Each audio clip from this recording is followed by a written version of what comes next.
Hello, Mgtow. Hello, men. This is Traversable Mgtow, and as usual, on air on Sunday morning. Today's football day, the start of the NFL, so I expect to probably have this over by 1 o'clock. We've seen some interesting events around Mgtow this week. Well, it's kind of been coming, has it? It's kind of Mgtow is circular. People come, people go, and a lot of people are leaving. This week, I think we had 4 people leaving, and I find it the start of the NFL, so I expect to probably have this over by one o'clock. Yeah. We've seen some interesting events around Mgtow this week. Well, it's Let me get rid of that. Sorry about that. I just did the same too. Hi, everyone. Zeta here. Yeah, it's Zeta, and I always do that. I always leave that page up, and it always starts up right as I'm doing this. I don't know why it does that. Yeah, no, I've had a couple of things too because I got 2 accounts going, and it's just been switching back and forth. It's just screwed things up with this whole G plus thing. But anyways, we're making do. Yeah. So, it enrages me when people leave, and then they give this old, I'm leaving for myself, and that's what Mgtow's about. Let me plug in here. I think I'm probably getting an echo, aren't I? No, you're sounding okay from this end. Anybody in the chat room notice any echo? Let me do this. Okay. Yeah. That's better probably. We're doing okay here. The echo will come probably later. Yes. Yeah. So let's talk about the difference between Mgtow viewers and Mgtow producers. When you take that responsibility on as being a Mgtow producer, what you're saying is, I'm this man. I'm this man that's going to take this plight out into the world. I'm that strong man with that mettle, with that character, with that strength. Over this last year, we've seen probably 10, 12 guys come in, stay around for 3, 4 months, and then just proclaim that they've got everything they need from Mgtow and they're leaving. Proclaim that they're going to take this out into the world in this better place. I find it cowardice. I find it weakling. I find those men don't have the mettle, never did have the mettle, and didn't know that they didn't have the mettle to do this. Mm-hmm. And it makes me mad. I see a lot of guys going on the comments, oh, be good, be well, take this out into the world, and bye-bye, we love you and all that stuff. No, I have no compassion or sympathy for that. That's not the kind of man I am. I'd like men to stay around. How do you feel about that, Zeta? I have mixed feelings about it, and I'm trying to consolidate my thoughts, if you will, on this. I look at the nature of Mgtow. I look at the fact that we are decentralized, and to some extent, yeah, we are anarchic in a sense, and this is something it's different points of view, different personalities, and it's a free for all, and that's what we are. We're a spectrum of men here. Okay. And we've got some highly intelligent, some brilliant guys, and right down to, for the lack of a better term, to a bunch of idiots, really. Yeah. Yes, but we're covering the whole spectrum here, Joe. And and I can understand. I can understand. We're men trying to regain some semblance of principle and and some integrity. That we've lost, from having lived in a gynocentric society, if you will. And, but it gets to the subject of hatred, right? Yeah. And getting into the subject of hatred, this seems to be the discerning factor right now. We're hearing a lot of talk about, guys who are overcoming their hatred and wanting to move on. And I think this is something that needs further discussion there. I'll leave it at that for now. Shining has just joined us here. Hello, Shiny. Hey, Shiny. I'm telling you, this is Shaggy. How are we, guys? Good, How you doing? good, good. Did you like Yeah. my little Shaggy impression there? Did I have you all fooled? Yes, you did. Yeah, so I was just um, listening to what you guys were saying, talking about the Mgtow levers. Yes, the what is it? I don't know what it is. It's there's some validation to it, but very, there's little validation to it in my eyes, but I can see some guys want to move on and some guys want to do this for a little bit, take what they've been given freely, but they always have to remember they've been given that freely. And when you get 6,000, 7,000 followers, Hmm. what are you taking with you? Yeah, anyone who follows my channel knows that that's all I've been talking about in my past few videos. All I've been talking about is Mgtow levers. It's something that's not addressed. We don't talk about it. We don't try and address it. There's a lot of angles, let's face it. A lot of people come into Mgtow from a lot of different backgrounds. They want different things. You know, some people they're coming into it because they like the idea of being in a all male community. Some of them come into it because they want to vent their frustration, and I think that's the minority. I think that is the minority. I think generally people they want to come in. I was talking about Mgtow channels, obviously. Just talking about Yeah. the content makers. They come because they want to share something, either share their experience or share their what they've learned, or try and learn from others in an exchange of ideas and expand the ideology. And obviously, they're the ones that rise to the top. You know, the channels that share the ideology and expand on Mgtow philosophy. They're the ones. Particularly the ones that are articulate. They're the ones that rise to the top. And no, it's what I've said in my chat in my video addressed to the Mgtow channels, that none of that changes. You know, the reasons why you came into Mgtow, none of that has changed. There's no reason. There's no valid ideological reason for you to leave Mgtow. If you want to leave Mgtow, just do what some channels have done and just go quietly on your way. Right, right. That's what I see. I see with the way there's two different ways you do this, and one way I like to look at it is the way Law did it. Uh, Yeah. Law, he gave a very long, pronounced few videos over a few months or a few weeks, saying that making videos may not be what he wants to do, but believing in Mgtow and and finding something strength in there, find some strength to take this out into the real world and do that. That's fine and admirable. But these 3 monthers and these guys, and let's just lay it on the line. And I'll mention his name, and if he wants to come in, he can come in. I'll send him a link, and that would be the X Link Blue and the new Mgtow United. Hasn't this been a rotating pattern with him? I did invite him on earlier. I did know him right from the beginning, before he started his channel. I can see some of the guys in the chat box, because obviously he started off with a ball of flame, didn't he? I mean, he came in blazing and he started his channel, and I think his channel was starting to get really good. I said to him this morning that he was making a mistake. He said he feels good about it. I said, why don't you come on to today's podcast? He says, no, thank you. So that's all be it. But no, as I said in my video, you told people to watch your videos. In every one of your videos, you said, watch, like, and subscribe.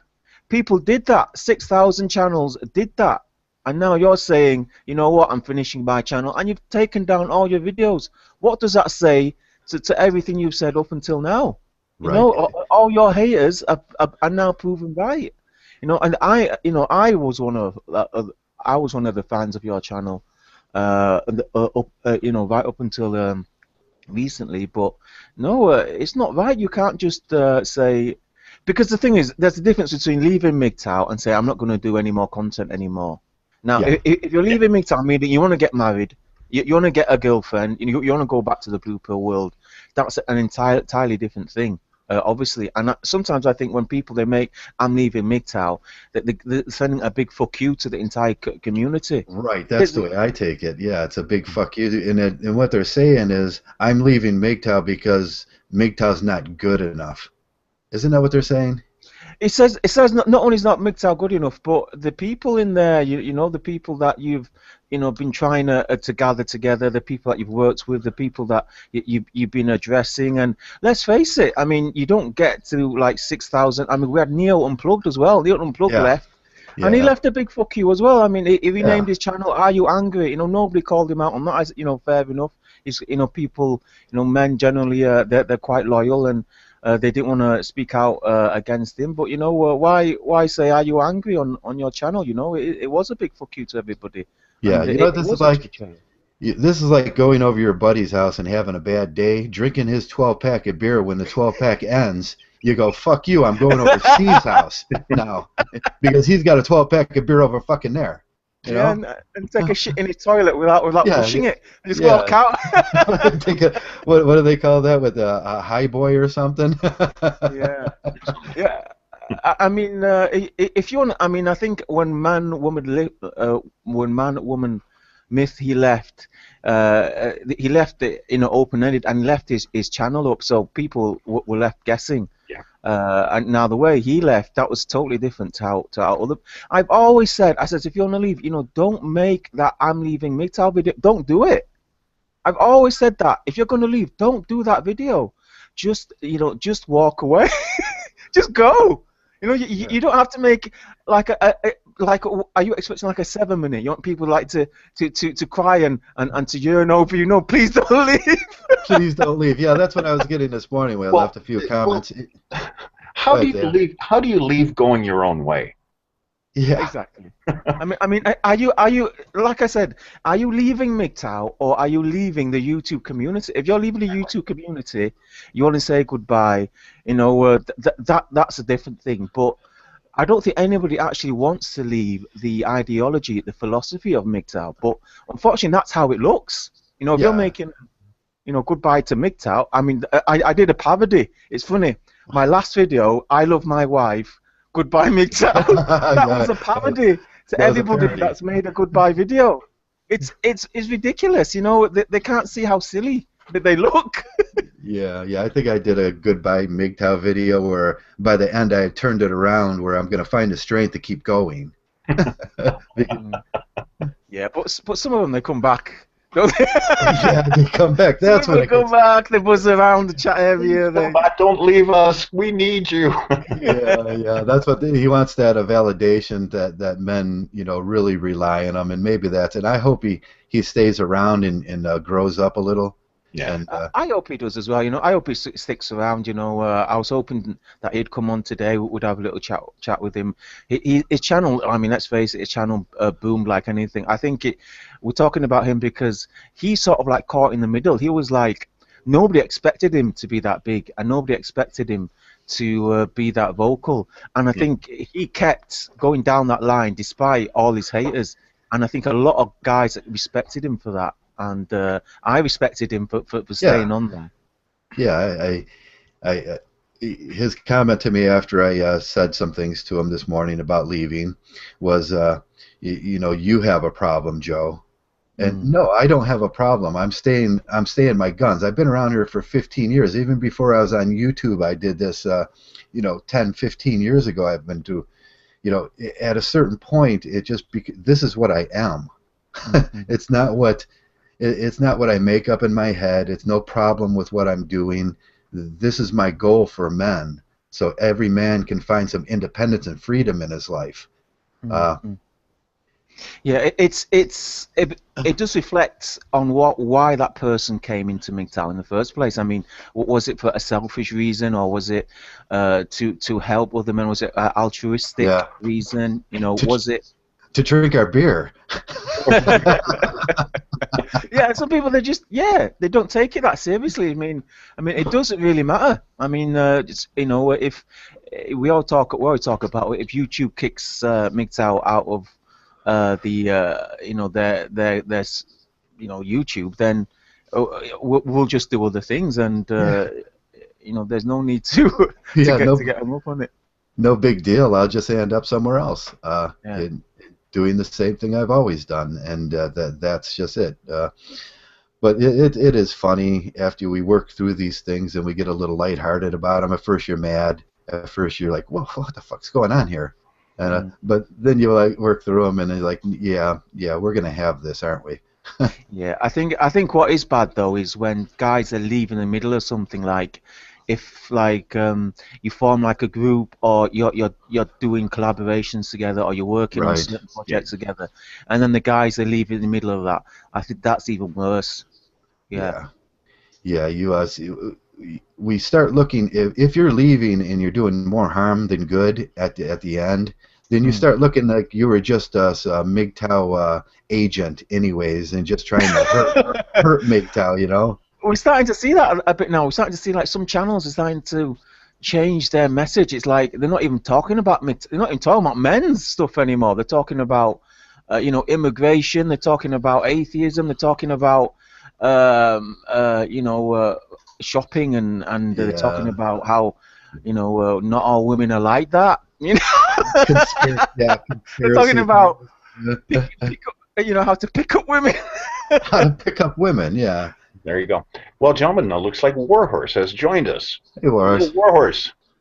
Yes, gentlemen, how are you all this morning? Hey. Greetings, WH. Okay, so we're talking about all the abandoned ship sailors here. Yeah. Davy Jones' locker of Mgtow. Let's hear your take on it, Warhorse.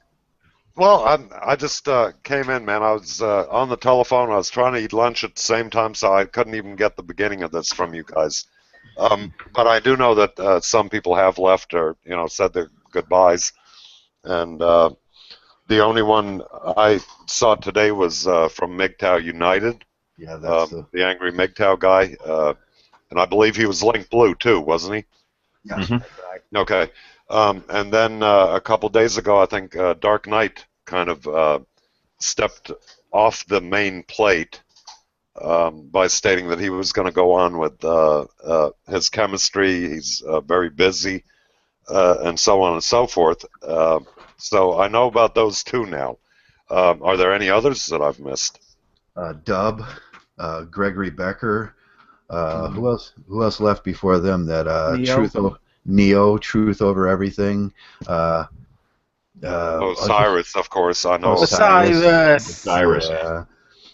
Yeah, big shout out to Cyrus if you're listening. Come on He's in, buddy. lingering about. I bet he's listening to us right now. I bet he is. Yeah, I wish he would come back. He kind of just jumped overboard during the middle of the night and was gone. At least the other guys are saying, hey, fuck you, as they're going over the railing.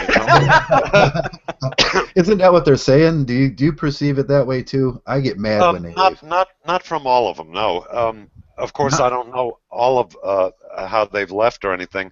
With the Mgtow United, I feel, yeah, he's a little butthurt, but then again, he has a reason to be. He kind of, screwed up all along the way. Dark Knight, I don't think he's doing it the wrong way, and I don't think he's snubbing the nose at us at all. Dark Knight's doing it the right way, isn't he? Yeah, he is. He's moving on with his life, and he's past the raging and everything else, and I think he still will do his little fair share in helping in whichever way he can. Oh, heck yeah. No, I can't put everybody in the same, in this case, lifeboat, but certainly some of them are pissed off. We can only assume with some of them, like Cyrus, he just left and never said anything. So everybody has to draw their own conclusion as to why that happened. And others are basically saying, they're just tired of it. Up yours. I'm gonna do my own thing. Which hey, look. For some people, that may actually be a good thing. Yeah. That they are going their own way. They're going to continue to do it. They're just not going to be overwhelmed with the online community, the back and forth, the constant input from being involved too closely with it. And I can understand that. Everybody needs to take a break occasionally. Yeah. So, and some people may be back. I feel that they might be with a new outlook and maybe a new take on what type of videos to make to move forward, you know, instead of staying in that raging area, which I'm sure most of the new content producers that will come along in the months to follow here are going to be into that red pill rage. They'll just be joining.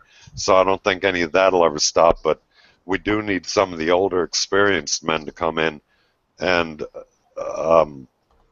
share that moving on experience, you know, moving to the next level, if you will. Yeah, that's what it is. There's a little bit of maturity, and you worked past all that rage, you worked past all that garbage. Now what do you do? What do you do for the community that you've been so wholeheartedly invested in? Right. Well, you stay around and you give back what you took, and maybe they don't think they took something, but they got something here. Yeah. I mean, looking at it at the point of view of the subscribers, looking at it at the point of view of the other channels as well that follow you. I mean, we all know. I think the four of us here, we've got quite smallish channels, but you know, some of the biggest channels do follow us. We see them, their comments, and we see them subscribe to us. But also the medium-sized channels as well. You know, we like it or not, we all are a community in that sense that we're emotionally involved, or we watch each other just to see. There is a personal level to watching the channels. You know, Yeah, how it is is. this guy doing? It's Let's how like a soap opera, isn't it? Yeah, exactly. So you know, when guys leave and they delete all their videos and then they delete their channel. I mean, what's that saying to all the guys that you know you used to be pally with? You know, what happened to all that stuff you used to talk about, the brotherhood, you know, the Mgtow, you know, we're all like helping men and defeating gynocentrism and fighting feminism. What happened to all that? Yeah, did that just go away? You know? Yeah, that just vanished. What with like the next episode of Game of Thrones? Yeah, Next yeah. episode of it's like it is a kind of betrayal. I think the subscribers and the other channels will see it as a kind of betrayal, whether or not it is. But I think some people will rightly so will see it that way. Yeah, yeah. I think about pre-assessing your mettle is a good idea before you start a channel too. Whether you're going to be that guy that sticks around, or are you going to be that guy that fails? You know, that's just a simple self-analysis of who you are and what kind of mettle is in your. Am I that guy that wants to change the world? Yes, I am. I am that guy. You know, they say if you tell me that one man can't change the world, I'm gonna show you how to do it. Every change in the world happened with one man. With one man. Started with one man, but a lot of channels. I say this to some of the other channels I speak to. After something like 2,000 or 3,000 subscribers, you start to get a certain type of a troll, as they put it. You know, your comments start to change, and the type of people that follow you and the type of reaction you get to your videos, they start to change. And sometimes channels, they're not used to that. They can't cope with it. I mean, some of it is very, very, because some of the videos we make, they're very personal. You know, we're bearing our heart, we're bearing our soul into words into this video. And then for someone to come along and just to trash it, just to not understand it, and just talk shit, it can be quite upsetting. And I think when this happens again and again, and with when tens, if not hundreds of people are doing this, it does start to put you to the test. As you say, it tests your mettle, and I think some channels they can't, they find it difficult to handle that. Yeah, talk about needing to grow a thicker skin. Right. You come in with the best of intentions, a full head of steam, and you're 100% gung-ho into it. You can relate to the information out there, the content that's being put out, and you want to be part of this, and it all seems good in the beginning. And as you start getting that bitch slap, if you will, from commenters and response videos and, well, you're wrong, I don't see it your way, and this and that. It takes a little bit out of you, piece and piece at a time. And unless you grow a thicker skin and start to ignore certain aspects of what people are saying and what have you, it's overwhelming to some. And they do end up getting butthurt because they came in, I think, with the best of intentions, and it just got kind of chewed up, and they wanted to make a bigger splash. They thought maybe, they could become one of the greats, one of the whatever. And look, I think we all have these good intentions to start with, whatever they may be. And if you don't grow a thick skin, or at least make fun of it, or try to do something else, it will wear you down to the point where you just say, you know what, screw this, man. I'm done with this shit. I've just had enough of it. And I think a lot of guys feel that way. Yes, they do. It just shows something. I don't know. And there is something good to be said about this thing, because what we really do here, and for the guys that are going to stick around and continue doing this, our numbers are building. Our numbers keep building, because next year this time, guess what we'll probably be talking about? The 6 guys that left. Oh, yeah, no doubt. There's always going to be a revolution, or a revolving door, if you will. That's right. I was just going to say that, and keeping in mind that the number of potential MGTOWs out there that haven't discovered this and that are living the MGTOW lifestyle is a far greater pool than what was it, Joe? 300 some odd thousand and fluctuating. Right. The videos made, 330,000 videos made on Google. You can look, maybe even more now. That was last month or so. So it just keeps happening. It's going to keep going. It's not something. If these guys are coming around and they think if they leave MGTOW isn't going to exist, they're wrong. Well, it's like I said earlier. How do you leave on your own way? I think a lot of the guys that are leaving aren't going to turn into blue pill, white knight simps. Maybe 1 or 2 will, possibly, but for the most part, I think these guys, even that are a little pissed at it, are still going to have that information in their head. Everything that we've talked about is going to follow them through life, because you can't just put that out of your mind. You can't just make believe that never got said, or that the facts aren't there.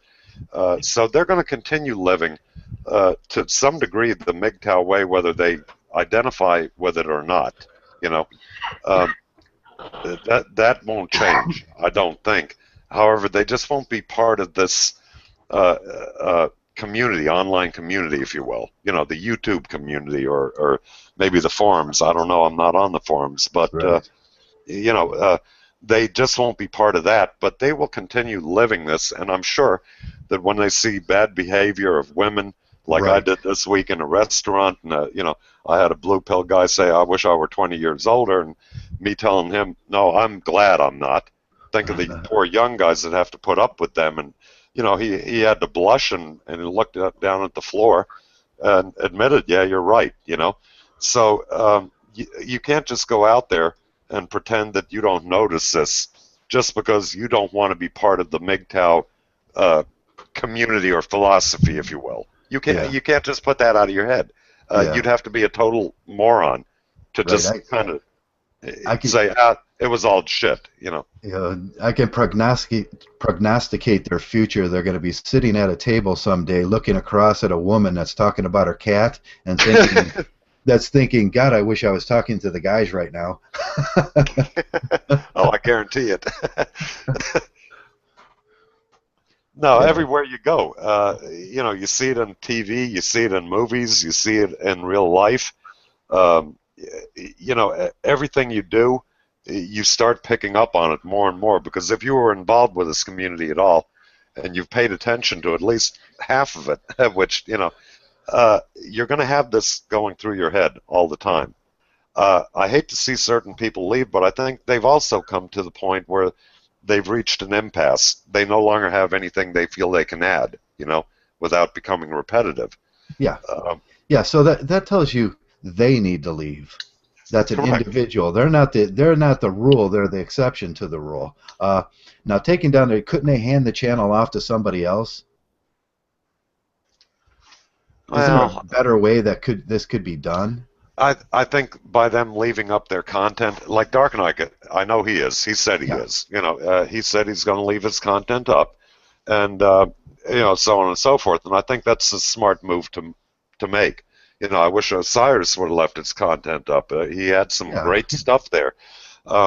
Instead of shutting it down, and it is kind of childish to say, It's childish. well, It's so there, boo-booish. Wah. It's like so it's like a baby. Wah, wah. I'm gonna take all my stuff and my ball and leave. yeah, I'll show you. Yeah. And basically they're not hurting any one individual, but for everybody telling them, look, your content was great, why the hell did you do this? They're hurting the community and any future people that could have benefited by it. So they may be pissed at certain individuals in here, but don't take it out on every guy out there that might need that help. That is what I'd like to see change when people leave. Handing off your channel, I'm not quite so sure, how that would work. But Yeah, you know what it is? It's a simple. You erase your name off of everything. Leave the Mgtow United name, for instance, and then hand your password to somebody in your community. well, I don't know. I think there's a lot of baggage, especially with that one, that I personally wouldn't want following me around. With the Mgtow United thing. Yeah, because he is a community, isn't he? Well, I think he did that, the Google Plus community, yeah. Yeah. I think I had an invite to that many moons ago when he first started it up, but the thing was already getting kind of weird with the Link Blue and Angry Mgtow thing, so I basically just stayed out of it. I didn't follow along. I didn't know what was going on, but certain things, I'm sure there'd be a lot of guys that will want to jump on. Let's say if, for instance, Barbar, Spetsnaz, whatever, said, okay, who wants my handle here? I'm sure a lot of people would be running towards that, okay? Yeah. So, I still think they just need to leave up their content. Leave up their content, yeah. Put a manager in charge or something. This is Barbara's content. He's leaving it for you. We've seen that with a man-woman myth. He left his channel to somebody, and they took his stuff. And we've seen that with what's that other guy that was around and he left to? He was one of the earliest pioneers of Mgtow. Oh God, I can't remember his name. He was the black fellow that did all the great videos. Sounded just like man-woman myth, but he left his videos for someone else to manage. I'm trying to think here. I think I know who you're talking about, but I can't. The Thugtician. Oh, okay. No, I didn't know him. All right. Yeah, the Thugtician left, and his videos are still out there, and his legacy lives on. But there is if you're going to take over Joe Burns' channel, or Joe, me, or Traversable, it's an individual channel. It's as individual as me. I could probably not. I could leave my stuff, but it would still be I'm gone. But Mgtow Universe started his channel with a group in mind. Yeah. So it's the property of the groups, actually. Well, it should be, but it's like many of the older forums where where you had the owner of a forum and everything else, and when they finally get pissed off or whatever, they shut the entire forum down. Right. We've seen that on. Who was the Mgtow, the original Mgtow.com? Didn't he shut down and get all butthurt at one point? Yeah, he did, and wrote a big old blog or vlog, whatever you call it, a blog, yeah, about how and why he turned against it, why he shut it down, why he wasn't ever going back to it, and blah blah blah. That was what, a year and a half, 2 years ago, or something like that. That was quite a while ago. It's still functioning, and it's functioning right now very well. And what he did eventually is just, hey, I'm the owner here, and I'm going to hand the ownership over to somebody else. Hey, Turk. Hey, boss. Hey, everybody. Hey, Zaya. Hey, Traversable. Hey, Shane. How's everybody? Doing Good. Oh, good, man. Good. All right. Looks like you need a bra for that for that huge chest there, buddy. Thanks, man. I've been hitting the gym, man. Yeah, I can. Oh, Jesus, I can tell. Yeah. Yeah, man. Just decided, enough's enough. I gotta get fit and look after myself. That's Mgtow shit, man. You gotta look after yourself. Good man, Yeah. good man. Thanks, bro. Thanks, man. Hey, Misanthropic, man. How you doing, bro? Misanthropic, how you doing? We're talking. So yeah, everybody's good, man. Everybody's good. Everybody's in good Yeah. spirits this morning. Yeah. We're talking about things pertaining to Mgtow's leaving the community. Yeah, yeah. I think the whole Mgtow United individual, I think for him, he's a person with a lot of issues, a lot of baggage, and I think what he did was he created a channel to vent more than anything, instead of like actually, creating content to help anybody. He actually did it to vent his rage, vent his anger, and all that sort of thing, Yeah, it's like most of his viewers were just watching a train wreck happen, weren't they? Yeah, basically. I think he got to the point where he became so, angry and, angry and volatile, that he became ill, and that can be very harmful to a person. I mean, you can get so angry and so volatile and, create so much vitriol for yourself that you can end up, hurting yourself, which is a negative. I mean, yeah, be angry, but don't do it to the point where you're going to make yourself ill. That is so counterproductive to looking after yourself. And Yeah, but like the train wreck, after it happens, you learn something from that. He should have learned from that and said, hey, I'm a better Mgtow now, and I can keep going, and I found the strength in Mgtow. But he misses the wreck, doesn't he? yeah, he misses the wreck. And I think he's, I don't know, for him, I guess he's burned out, but I don't understand why he'd, take away his content. I mean, I don't know if it even had any value, to be honest with you, his content. I mean, you could say, Man, Woman, Myth, his content is tremendously valuable. Barber's content is valuable tremendously. Thinking Apes, Dark Knights, all valuable stuff. But I don't think, Mgtow United stuff was a particularly valuable source of, information or empowering yourself as a man, Right, yeah, that comes from that introspection when you first start doing this. You introspect. What part do you play in Mgtow? Me, I'm just here to catch maybe a few men and send them on their way. What do we do? What do you do? Your specific part that you play in this thing. Are some of these guys delusional about wanting to become Stardust or Barbarossa or Sandman or Man, Woman, Myth? It's sort of a delusion. It's a tell on yourself.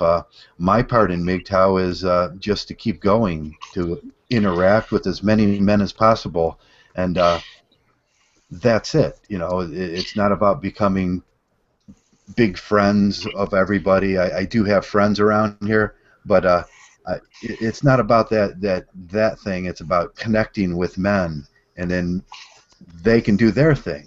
And if they get that, that's a great thing. I've done a service to send them on their way. That's the service you do around here. That's what you got something, so you give it back. Giving it back, and like I said before, it'll show your mettle. In the end, it'll show what kind of man you are. And when I look at the way some of these guys are leaving, with that whining, it's all about me. Well, it was always all about him, wasn't it? It was. I mean, everything, centered around his opinion on women. And I do feel that, I mean, Link Blue, I know the guy, and I think he's a sad individual, I do feel sorry for the guy, despite the fact he doesn't particularly like me that much, I mean, we had our issues with one another. He's had issues with, his close female relations, I think it's not like, it's common knowledge. I mean, he's had issues with his mother. I mean, he's made a video about that, Yeah. The journey. He's, apparently been homeless. He's, and he's had issues with, like, a female friend of mine that happens to be a YouTuber. I won't say anything.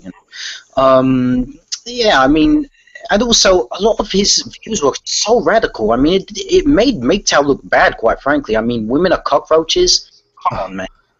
Yeah. How about you, Misanthropic? What do you think? Do you have anything to say here?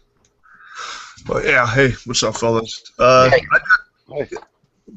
I've only been in for about maybe 2 months, something like that, and I kind of hit Angry Mgtow up early in the beginning, and one thing that I thought was good is that for newcomers, they were hearing somebody was angry. That's a good way to get in. Emotion, you're appealing to emotion. Appealing to emotion is an important and critical part of the red pill, and then you break on the knowledge. You know what I mean? And I don't think he ever got to the knowledge part necessarily. You know. Yeah, I can see your point there. Yeah. That's what Barber did in the beginning. He appealed to emotion, and then he became more logical, and he started to talk about things that, empowered men and, made men more wiser and self-aware in a gynocentric society. Well, we're all at different stages in here, and even the content we produce are at different stages, all of which I think are helpful. Every one of them. But when they go off the deep end, and look, it was I think 2 that come to mind, and there may be more. I don't know. I can't follow everybody out there making content, but the 2 that stand out, of course, is Sexy Mgtow, and then Mgtow United here, that kind of jumped the shark very quickly and went overboard. And look, I've talked to other people in private hangouts and stuff that acted like they expected more from the Mgtow community to give to them, like on a more personal level. They felt entitled to something from all of us, okay, that we were somehow not providing them. And I think that's a flawed approach to being part of this community. It's a self-involved learning process. It's a road best traveled by oneself, with information and ideas and everything else put forth by the rest of the community. So some people expect too much, and when they don't get it, they get pissed and whiny. Well, I think they're looking for a replacement, because if you're going to tell men that about the nature of women, and then they're like, whoa. I mean, it's a crazy thought that not to get married, not to cohabitate, and kind of minimize contact. So here's the thing: you're telling them, well, companionship may be out the door, and so the expectation is like, well, okay, then you guys are my new companion. Yeah. Well, I try to with my videos, I try to put that forth. Here's something you can do, whatever the topic may be, that might give you enjoyment without the female involved in your life, without that neediness for the, the male mother need thing that I hate that term, but anyway, it's just the information is out there. You just have to go and find it. And like I said, everybody's putting out such diverse information that, okay, fine, you're in the red pill rage, but we're seeing now where some people are admitting that they're ready to move on, and they're now looking for other things. I see it on my channel where people are saying, wow, this is great. You've given me some inspiration to do something different now, or to, I had one guy tell me, look, I'm starting to redo the inside of my house now because the wife isn't here anymore. I've been through all this shit. So that inspiration was something that got them moving in a direction they wanted to move in. Right. So it's out there. The help is out there. But you gotta look for it, man. It's not going to be handed to you on a silver platter and force-fed to you like your Queen Sheba laying on her couch with grapes being handed to you. Yeah, find a new direction. Look what we do here, Warhorse. Look what we've been doing here. We bring another guy in every week. We give him a platform. We boost up his channel, and then most of the time they'll leave or go on their own way, or some of them may become very good Mgtows. But this is what we found we have to do. You just be there for the new guy. And in that's a very awesome task. If Yeah. you need, if you need something to do, you can do that. Yeah, I mean, for me, if I was going to produce content, I'd like to, promote self-help, health, improving yourself as a man going his own way, and making yourself the priority in life. Not anyone else. I mean, be selfish. Be self-serving in some respects, but obviously help your fellow man and help your brother because. I do believe that, I know I'm going to sound sexist here, but I do believe men have much more of a capacity to be loyal and trusting than a woman. Yeah, no doubt. No doubt, yeah, they I do. mean, there's no doubt about that. But not all, of course. No. But and like I said, it's also look, here are these ideas. You're Turk. You're talking about health. Working out, and yes, being selfish is part of it. First, you need to take care of yourself. You need to know yourself. You need to have that metamorphosis of transforming yourself into something other than what you were. And on that path, you have all these different places to look for to get ideas. That's what some of us are putting out there. These ideas, like you said, you want to do with health and everything. That's fantastic because that may be what somebody would like to do. That would be the path they would choose. So, of course, we're all going to make things that may not interest everybody, but we're putting it out there. It's out there, and people say, well, what are you going to do now? Yeah, you know women's nature, but you're not helping anything. We are. People just aren't looking for it. They're not seeing it, and it's right up in their damn face. So, damn, what do you want? Like I said, I'm not going to spoon feed grown men, presumably grown men, okay, how to take information out of what I'm putting out there. I'm not going to do that. Either you get it or it's beyond you. So take it or leave it. Exactly. Absolutely, Warhorse. I think part of this has to look. Part of the exodus, so to speak, would be a little bit of the collapse porn rhetoric that goes on in the community, where some would argue that the logical conclusion of Mgtow growing would be a disruption in the status quo in society, marriage, all that good stuff, and then bam, somehow society reconfigures or collapses altogether. And I think that when if you really think or you obsess with this idea that society is going to collapse as a whole, that's a different kind of pill altogether to swallow. Why would you want to remain in that mentality that you're going to be living within the lifetime where everything is going to change and or everybody's going to die around you? Because that's what kind of collapse porn, So. Yeah, that's false. That's false thinking, and that's very, very optimistic, rubbing your hands together and snickering like some crazy mad villain, hoping for destruction of the world, and and that isn't what it's about, Right. And people need to understand that this is something that's an ongoing thing. It's an ongoing work in progress as yourself at this point, whatever stage of the game that you're in. So when people come in expecting to, and basically for Mgtow, the outlook that I have is let society do what it will. It'll implode on itself, fine, whatever it does, I don't care. I will continue to do my own thing, live my own way, and take care of myself first, regardless of what happens in society. It has very little effect on me. It goes back to accountability, self-accountability, and I think that's responsibility. Yeah, we talk about that all the time in here. Yeah, I mean, look, also, what does society give a damn about you?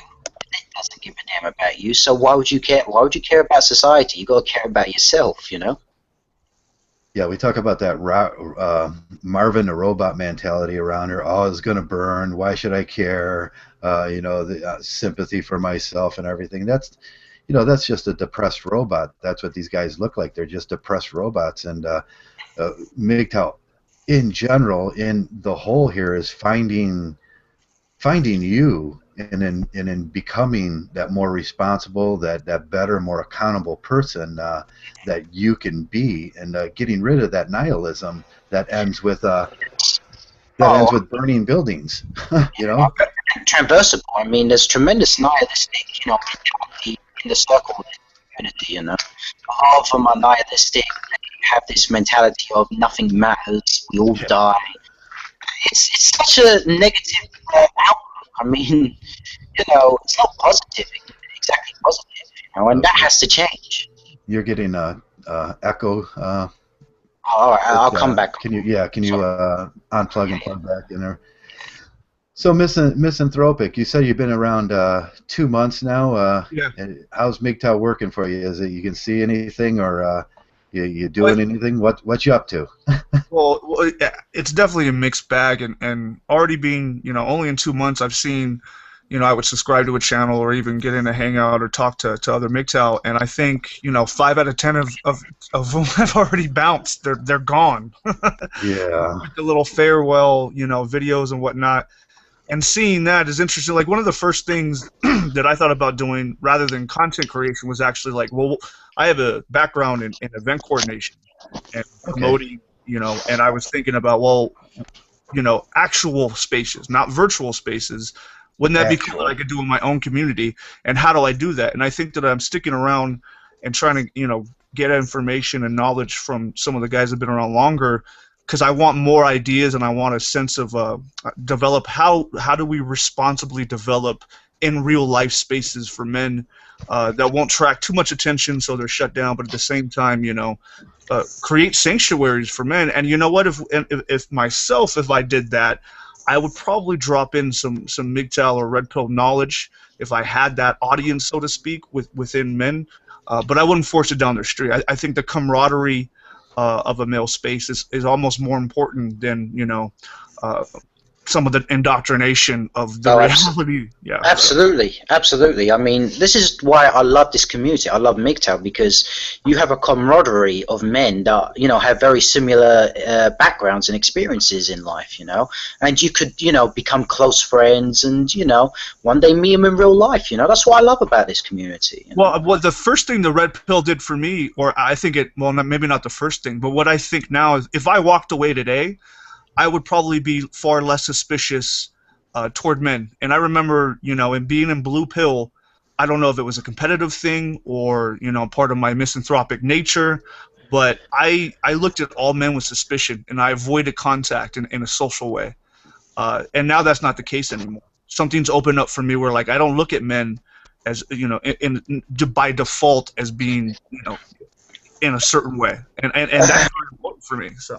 Well, yeah, but society, I mean, men in a general consensus, generally, they do have this biological tendency to, protect women and white knight and, be manginas, in that sort of way.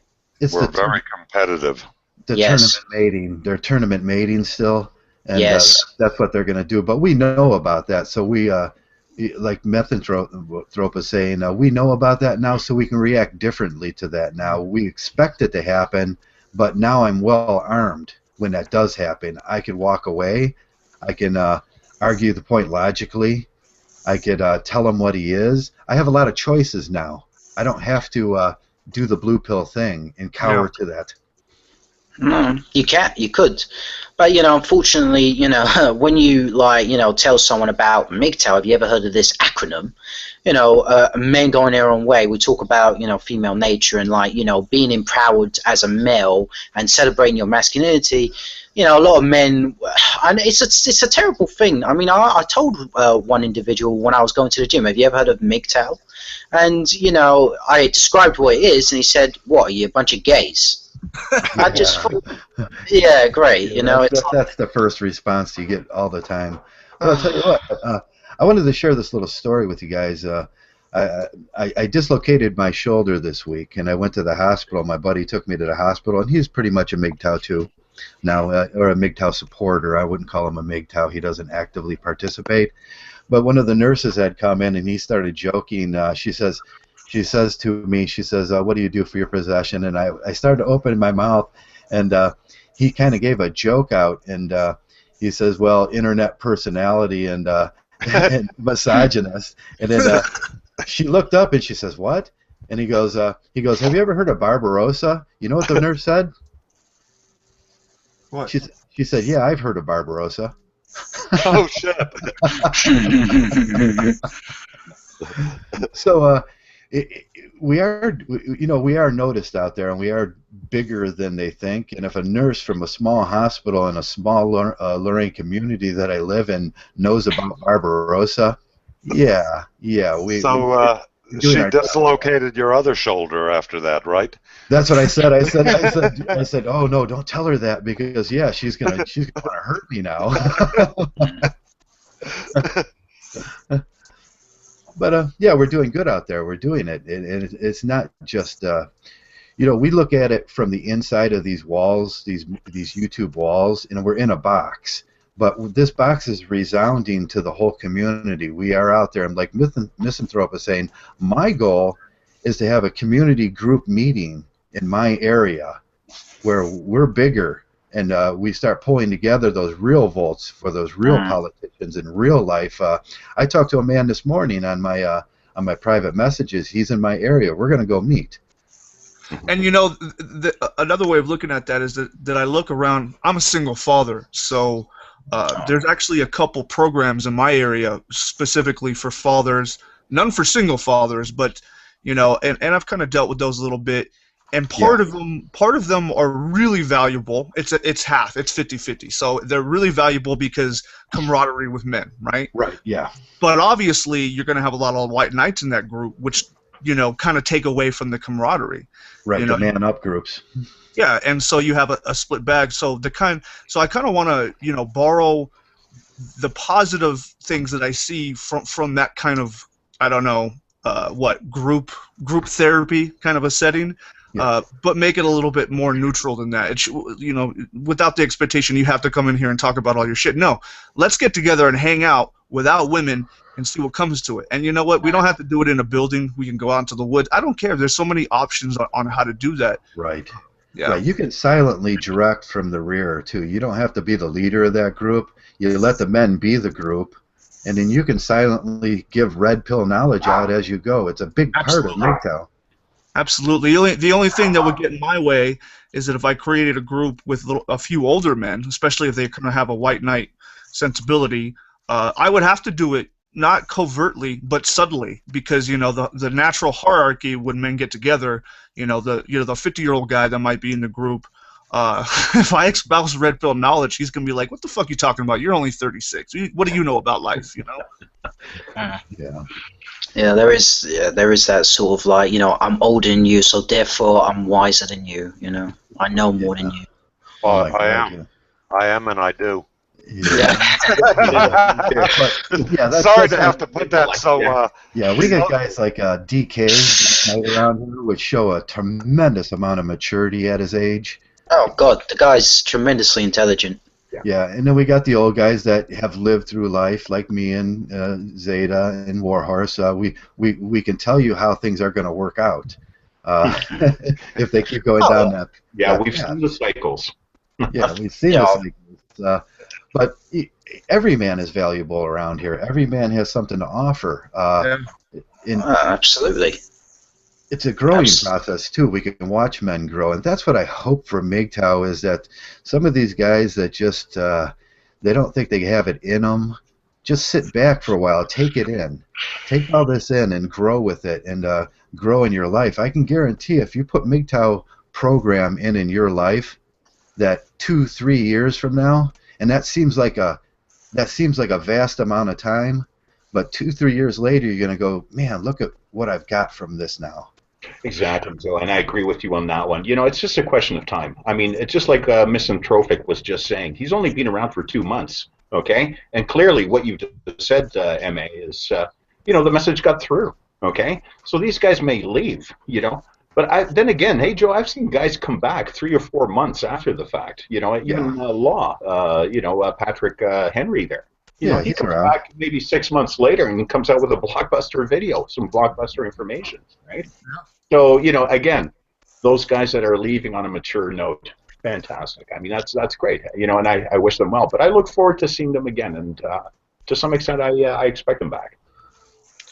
Yeah, yeah. I mean, you know, I mean, the thing is with how, you know, Mgtow United left was it almost like he gave up, you know. Mm-hmm. Right. Well, I think too what'll happen is, look, if you've been involved with us for any amount of time, and you know, I was listening to Mgtow stuff probably a year before I ever opened my channel up, and then I decided to open my big yap. But I feel like I've really gotten to know a lot of people well here. You know, I would venture to say I've made a lot of friends, you know, and I've gotten to know people. They've gotten to know me, especially in private hangouts and other things. We talk about a lot of things, and even if I got pissed off and said, all right, screw this, I'm done with it and everything else, I would miss the hell out of most of you guys, you know, and it would eventually drive me back, because I know that you guys don't mean me any harm. You know, it's not like being married to some toxic woman or have been in a relationship like that, to where you know if you go back to it, you're going to get hurt. You know, that's not what this community is about, or this even philosophy. So eventually, you do miss it. You become a little homesick for the guys, and regardless of who they are, and we all have different group, I guess you would call it, or circle. But I think these guys will eventually say, you know what, I really miss these guys, and I'm going to go back, or at least a couple of them, you know? Yeah, man. Yeah, I mean, you develop friendships. Yeah, and I think that's the underlying thing about what's keeping the group together, is this common ground that, hey, we're speaking and we're saying the same thing all over the world and in different languages. And that's the common bond right there, man. And even if you go for a while, I mean, you know, this is the thing. The seed's being planted. The red pill, as we know it, you know, it's seeping through. Guys are catching on. Not to mention the pool that's still waiting out there, right? You know, misanthropic, because he just explained himself right there, man. I mean, the seeds, you know, the message, you know, was enough to change your perspective and outlook on how you see men now, right? I mean, that's a powerful revelation, and that's, again, I think that's the bond right there, guys. And I say that from a place of deep, you know, even when I was in Blue Pill, I have introspection, but it was a different outcome, and it was usually a depressing kind of a state. But what I used to think is that, you know, I have, with my history, you know, I have a biological father that left, and then, you know, a strained relationship with my stepfather and all these things, and I had always yearned, this vague yearning for a man that was, you know, an elder that I could, you know, learn something from. And I never really got it in my dealings at work or whatnot. And at this point, I'm kind of past that. I'm 36. I'm closer to the age to become my own elder at this point anyway. But to finally have an ability or a means or an avenue to, you know, kind of talk with other men, sometimes shut up and listen, sometimes speak, that is extremely powerful for me, you know, in my experience. Well, I mean, training. Yeah. I mean, absolutely. I mean, for someone as young, well, I'm 26. I mean, you know, I don't know if that's young, but I'm 26 years old, you know. And of course, you know, with my experience, I mean, unfortunately, my father, God rest his soul, he passed away when I was like a 5-year-old boy. Right. And when you do grow up, you do yearn, and you yearn for a mentor, a father figure to guide you through life, you know, to show you the way, you know, of how to be a man and how to, you know, look after yourself. And, you know, unfortunately, I did have my trials and tribulations in my life. Recently I've gone off, like, you know, pills that were very destructive to me mentally. I mean, I was taking Prozac, which, you know, was terrible for me. Yeah. Glad to hear you. It ruined a lot of friendships I held dear, some of them female, and, you know, male as well. And, you know, since I've come off them, I mean, my stepdad, you know, well, he comes often. He's separated from my mother, but he does come often. You know, he said, get off them. Get off those damn pills. You know, don't listen to that damn doctor. And the doctor was pressuring me to take these damn things, you know. And let's admit it, these doctors, you know, in it for the money. And I was off them. And yeah, I feel great, and I've, you know, been training. My mind is clear, and I feel like I can, you know, communicate better as well. You know, because when you obviously are ingesting chemicals, you know, your mind is clouded. You know, Well, Turk, I've seen a big change in you. You know, I mean, we had our little rough spot and everything, and you know, we were on and off good, and then not, and you know, a little bit of this and that, which you know, and I I see a whole different guy here, you know, than before, and uh, like everybody said, you know, we're men, we're grown men, you know, and we're going to have differences at times, you know. Absolutely. We can disagree and everything, but let's not hold some animosity towards each other forever just because of it, you know. Allow that time for the guy to come around there, Warhorse. Right, right. You know, something will sort itself out eventually. We all move at different rates through life, and you know, there's a lot of age differences sometimes between us. So, and of course, there's a lot of geography between us. You know, which means that the society in which we live in is so much different than another person, maybe. So we perceive things from where we're at the moment, right? Yes. And if some of these guys that are leaving, I think, are only seeing it from their perspective. You know, they're tunnel visioned. They're not trying to understand anything else. And when people don't wholeheartedly agree with them, hoist them on their shoulders, carrying them around, singing their praises, they get pissed off. So, and this is where most of us, we're beyond that point, you know. We've grown already. I've seen that in the entire community, really. Well, absolutely. I mean, you know, a lot of these people that want their praises to be seen, you know, they obviously, you know, have a narcissistic mentality about themselves, you know. Yeah. Yeah, well, we I come mean, up in a narcissistic culture. I think whether, you know, UK, Australia, all the Western countries, a lot of it's narcissism is being encouraged at every turn. oh, I mean, look at misanthropic. You know, it's like a lot of these people that do selfies, you know, selfies on the phone. I mean, it is enabled, you know, in society. I mean, you look at these women that take selfies and, you know, in every opportunity, you know, it's like narcissism is almost enabled with technology, you know. Well, it's with technology, but also the media that's pumping it. Yes. Yeah. And the media especially, you got to understand the media is the science of persuasion. That's its bottom line, okay? And bottom line, profit, make bucks, okay? And they don't care how they're going to use people in the process. Yeah, they want to use men as utilities too. So promoting narcissism among men, you want the cream to rise to the top, but they want to use society wants to use men as for their utility and get what they can get out of them. And that's always been our problem because we become disposable utilities. Yep. And look, I'm aware that, you know, it's kind of ironic, like, you know, talking about narcissism coming from me, that I've got like a profile picture of myself with my chest out. It's kind of ironic, but you know. But at least you see the problem there. You know, you're admitting it. Yeah, I have admitted it. I admit it. But I like to see my progress, like in the gym, you know. I'm working hard, you know. Sorry, man. Go on, Travis. Yeah, you're saying this is what Mgtow's done for me, aren't you?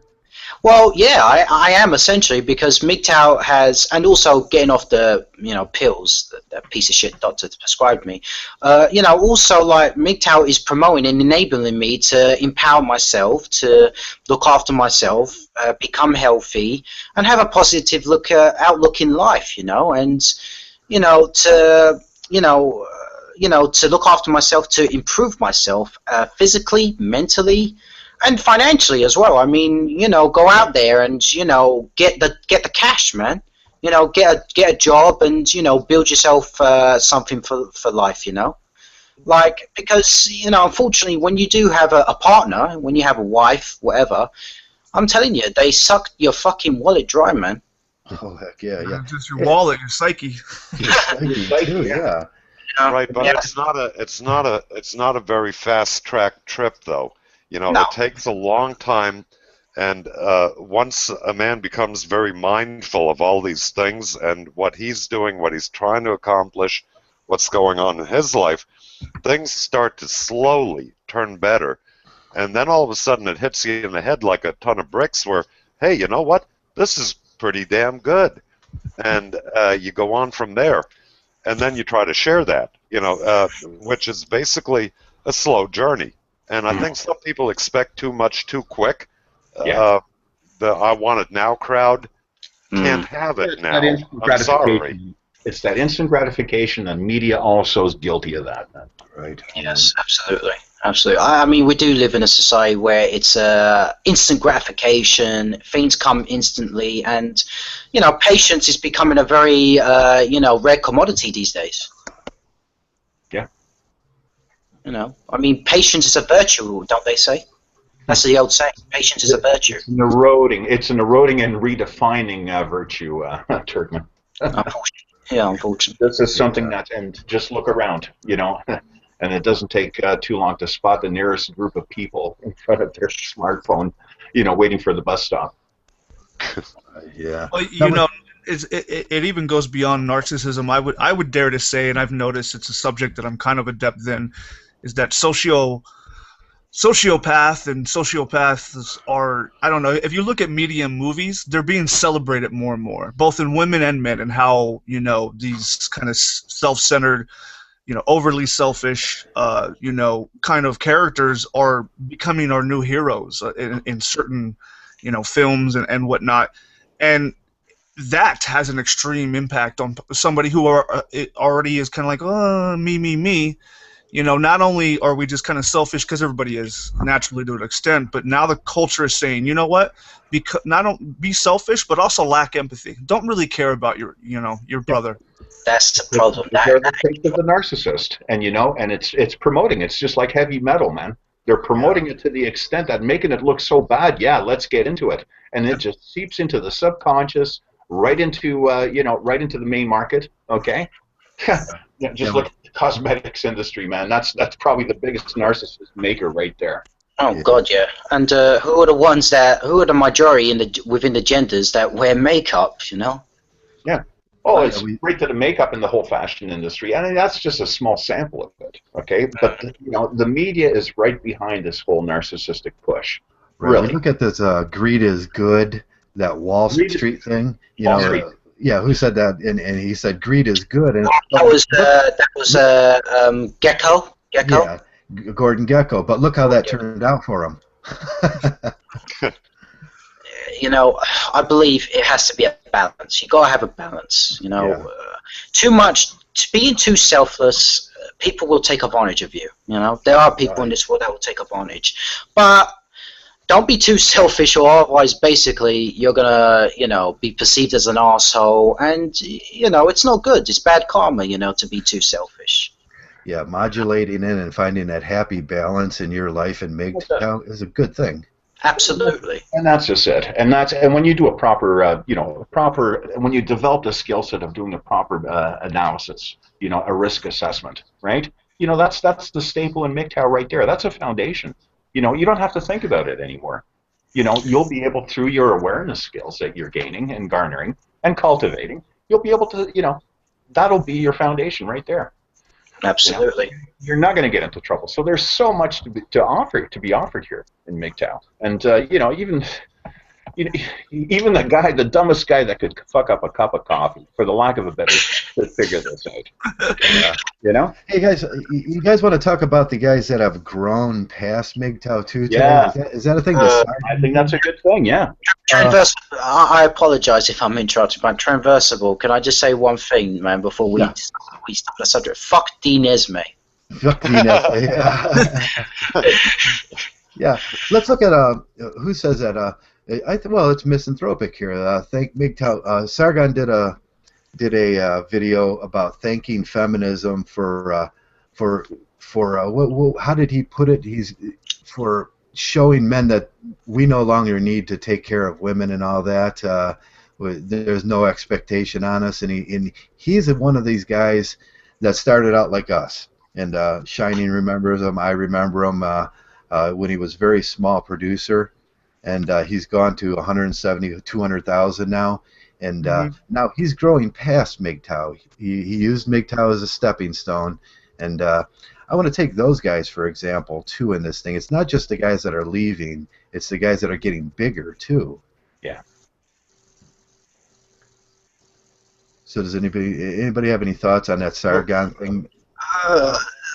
Well, I don't actually agree that we should be thinking feminism, because if it's an indirect or abstract thinking, it's still going to be perceived by less intelligent men in the wrong way. It absolutely will, you know. And it also creates like an extreme duality between us and feminism, and that's not the point. You know, you can be anti-feminism without, you know, being that's your whole ideology, because that's retarded. Like it goes into like look at movements before us that were like based on race, for instance. You know, you had certain groups that were like, well, we're not anti-black, we're pro-white, and you get into that bullshit-ism, and I don't think it's productive. So yeah, I agree with that wholeheartedly. The whole thing of leaving the plantation, if you will, which seems to be something that a lot of people use, is exactly that. We're leaving the plantation. That means all the feminists, all the female nature, all the baby making, all the playing house, and everything else is left on the plantation. So why continue to bring it up, or why continue to address it if you're no longer on the plantation? Right, yeah.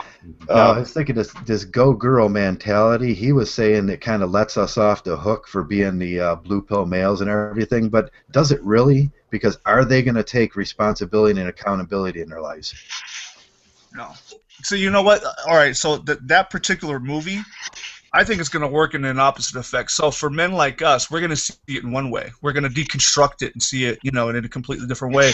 But your average woman is going to identify with that, because she's going to say, yeah, she was right. He was an asshole. Yeah. And here's the thing. That's a real thing. And that's scary, and it actually reveals what we've been talking about, the nature of woman, and how, you know, I don't know.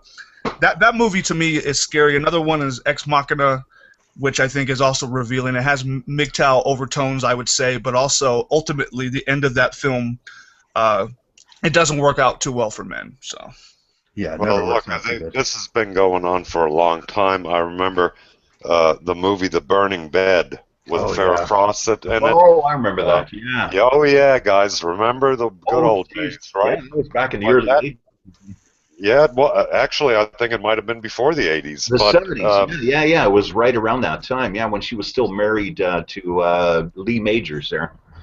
Yep, and she did that the Burning Bed movie, which was one of these movies that probably started more women's shelters, and things where women could go without having their name put out there or anything else, getting government help.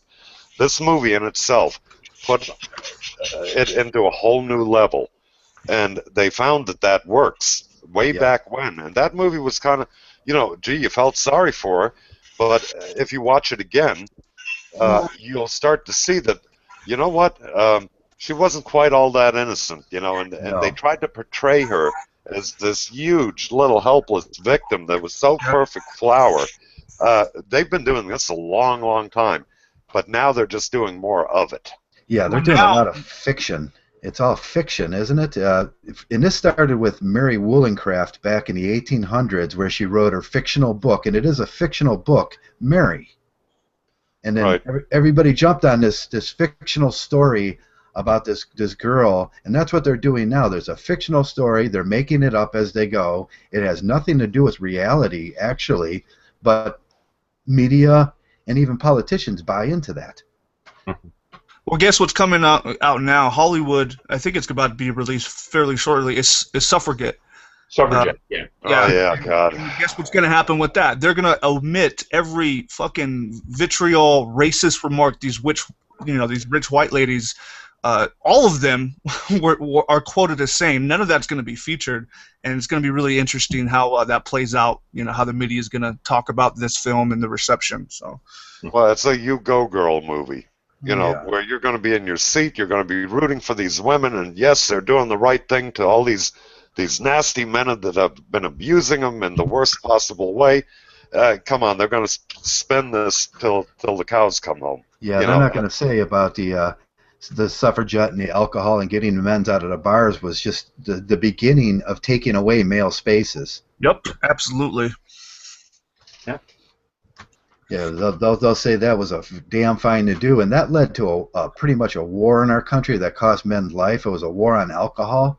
Mhm. Yep. But man, we had to end that real quick. We should have learned from that. But Yeah, prohibition back in the 1930s, right? yeah, prohibition that And led to everything that prohibition. led up to that point because of the Roaring Twenties and all the alcohol that was going loose, Al Capone, the smuggling that went on. Yeah, Yeah, the slow disintegration of men's spaces. that's I can't even go to a bar with all men now that we used to be able to go to common frequently. These little men's pubs that where you can get a good, fine quality drink, you can get a steak, you can talk to the businessmen in your community. Them are all gone. Well, Yeah. somebody just made a video about this all-male barbershop where they had, TVs with football games on it in the barbershop. They had a beer bar where the guys could sit and talk, and it was men only. They refused to serve a woman. She walked in, wanted a haircut, and she, of course, feeling that she had to do the right thing to help all women out, right? Yeah. Filed a complaint against the barbershop. And it was the fine that he got for, I think the video said $700 or $800. And he says, yeah, he'll pay it, but he was going to open up a woman's only shop and everything else. Now, here we go. It's fine for women to have female only cars in the subway, right? Female only parking spaces that are closer to places. Female only spas or workout places. That's all acceptable, but a friggin' barbershop we can't have. Yeah, unless we forget in New York, they got female only those pink cabs, right? And pretty soon pink limousines too as well. Seriously. Yeah, I used to go to a barber shop that he had a sign on his door and he says, "I give one haircut." Yeah. If a woman walks in there and wants that haircut, she can have it, but it is that haircut. Yeah. It's a man's haircut. Actually, the barbershop I go to, one day a woman did come in, elderly woman in her 60s at least, and I thought she was there with somebody else, but when the other barber said next, she got up and got in the chair, which seemed weird, and then he gave her a guy's haircut. I mean, oh boy, yeah, that's what we're at, gentlemen. The slow disintegration of male spaces, and it's become pronounced in our society. We look over business; it hurts business. It hurts men. We've got a real growing problem with men and identity and agency, and it all starts with male spaces. We need to start these things up in our community where men can go talk. And be men. All the married men have been relegated to the garage, and we can actually see that even within married men that are Mgtow supporters. They're filming in their garage. Oh, yeah. Awaken while married, gang. Yeah. Well, a straight shooter would be a good one. That's exactly that comes to mind. And then he gets hammered by her saying, well, it'd be nice if I could talk in my own house and call my children by their name without you being on camera. And I'm thinking, oh, that poor fucker, man. I know he wants to run away right now. I just know it. Yeah. Yeah, he takes 15 minutes to make a video, but she wants that time too. Yeah. Straight shoot. He's better than most Mgtow content producers, in my opinion, man. I think like that guy. even Amazing Atheist, and if someone made a video, he may be Mgtow or came out Mgtow. I haven't seen it. I just saw the name. A lot of his videos are in the garage too, and I know that he's been involved, with women and was married, and then I think he's hooked up again. I don't know. So I thought the Amazing Atheist was that fat guy, right? The blonde hair, blonde hair. Yeah, Taj. Yeah, he's gay. He's gay, isn't he? Well, he's bisexual, as he says. So. Oh, okay, all right. Because I remember seeing him with painted fingernails and shit and all kinds of crazy stuff, and he was talking about his boyfriend. And I thought to myself, wow, okay, whatever. But then, I don't follow him very often, but occasionally I do watch something with a title that pertains to the subject matter. But, other than that, yeah, I thought he was just purely gay. Well, it goes to show. Well, he criticizes feminism, and actually, I was watching him for atheist kind of stuff, and then when he went to the feminism, that actually led me down the road to find Mgtow. So that's kind of why I bring it up. But it's an interesting thing that, especially while he was married, he made a lot of his videos in the garage. So. Okay, I never knew that he was married. Yeah, I followed him a little bit with the atheism thing too, and you know, this is actually one of the atheist forums brought me into the Mgtow community with the Tom Likas thing and everything. Yeah. Because they that forum started going with that atheism plus crap, and the women on that forum were horrendous. And I started looking more and more into the Tom Likas thing, and then Bill Burr and Bill Maher, even, and you know, all the comedy routines and the radio shows that led me over into the Mgtow arena to begin with. But that's kind of where I came from too, originally. And it actually kind of brings us back around to, like, you know, Mgtow leaving, and like there's a lot of division and factualization, which is to be expected because there's no centralized leadership, and I don't think there ever should be. But I think one of those dividing lines is, what is rationalism, and have we come to our conclusions in a rational way, and how do you kind of negotiate that against also being maybe spiritual? Because I've noticed that there's a lot of atheist Mgtow, but there's also a lot of, you know, Mgtow that are not atheist and very much have the thing. But that's interesting because from what I know, most spiritual and religious ideologies are very much gynocentric. So how do you negotiate, or, you know, right, those two things? I find that as an interesting question, and I don't yet have an answer for it. So. Yeah, that's traditionalism and the tribal traditionalism with Catholicism and you know, all those you know, really religious things, and we talk about that a lot. But we all have our right to believe in what we want to believe, and you can be an atheist or you can be a Christian if you want.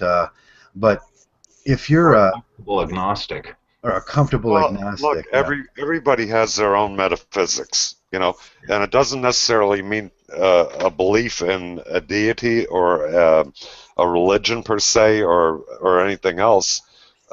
Everybody has different metaphysics, you know. So, and we're good with that, I think. You know, for the most part. I mean, I think some of the harder religious guys have a problem with those of us that are atheists, but I don't have a problem with them.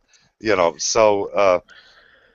Well, let me pose a question that everybody might answer. Or, is rationalism fundamental to Mgtow? I'd say so.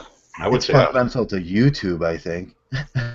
Well, yeah, logic and common sense, rational thinking are all ideologies of the Mgtow philosophy. Yeah, the red pill. That's, you know, there is a sort of split we have here in Mgtow. I was thinking about this a little bit this week, how red pill philosophy lines up a lot like Mgtow philosophy, and there's a sort of traditional split in there, and red pill rationalism is a little more atheist than Mgtow, but they are both the same thing and going down this road, the same road. What is that? Okay. What was that?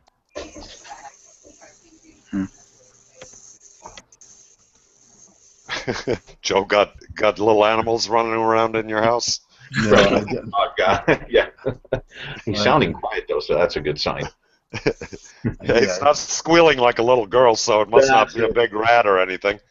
Okay, no, I just got another call for a video call while I was on here. I don't think you guys didn't hear that ringing. I heard the ringing, but you guys didn't. No, I didn't. No, didn't hear it. No, didn't hear it either. Okay. I know it's a different subject. Has anyone heard of the female that persuaded her boyfriend to commit suicide? Has anyone heard? Yeah. Oh Lord, it's fucking terrible, man. I mean, but she was charged. Was she convicted at all? Well, what was she charged for? I'm not sure. I read part of the story. Yeah. Aiding and abetting, I think, was what they charged her with due to the suicide and not reporting it to anybody in any capacity, to render help to him. So there was something, obstruction. In other words, she's not going to get a whole lot of time out of this, if any at all. I mean, she'll probably get probation, if that. But if the reverse were true, we would know what would happen. Manslaughter or even murder somehow. They would try to spin it on that. If a man had convinced a woman to commit suicide, it'd be a very different case. Well, they put the gun in her hand. Yeah. Well, put it this way. I mean, look, we live in a society where, last year there was a female that, I think this is on CCTV, like webcam camera, where a woman that was in police custody, I believe. I think so. I've seen this video, yeah. Yeah. She basically went behind the police officer and attempted to murder the police officer by slitting his throat. And the bitch got fucking acquitted. Yep. Unbelievable. It's like, if a guy did that, I guarantee he'd be like getting at least 20 years for attempted murder of a police officer. And it's like, this is like a police officer. And you fuck around with a police officer, it's like far worse. That's the pervasiveness of feminism for you. Well, no, it's also the pervasiveness of gynocentrism, isn't it? Absolutely. Well, it's the white knights and everything else. I think I was talking to somebody in a comment section or Google Plus about, California with the first aggressor laws, and we have that here in Florida also. Where any domestic violence call, even if the guy calls it in, and he's hiding out from the woman, or whatever, okay, and wants to go back home, wants the police there or whatever, they're going to take him in. That's the way the law is written. That's what they do. I mean, it is lunacy all around. And even if you're let off, and I know this from personal experience, if for whatever reason you're arguing with a woman loud enough for the neighbors to call the police on a domestic disturbance, in my case, I didn't go to jail because there was no violence that happened, just yelling. But I was asked to leave my own home for the night. Yeah. Yeah. My own fucking home, and I found that appalling. But if I didn't comply, I was basically told I would go to jail if I didn't go out for a hotel for that night. So. Same thing in the UK.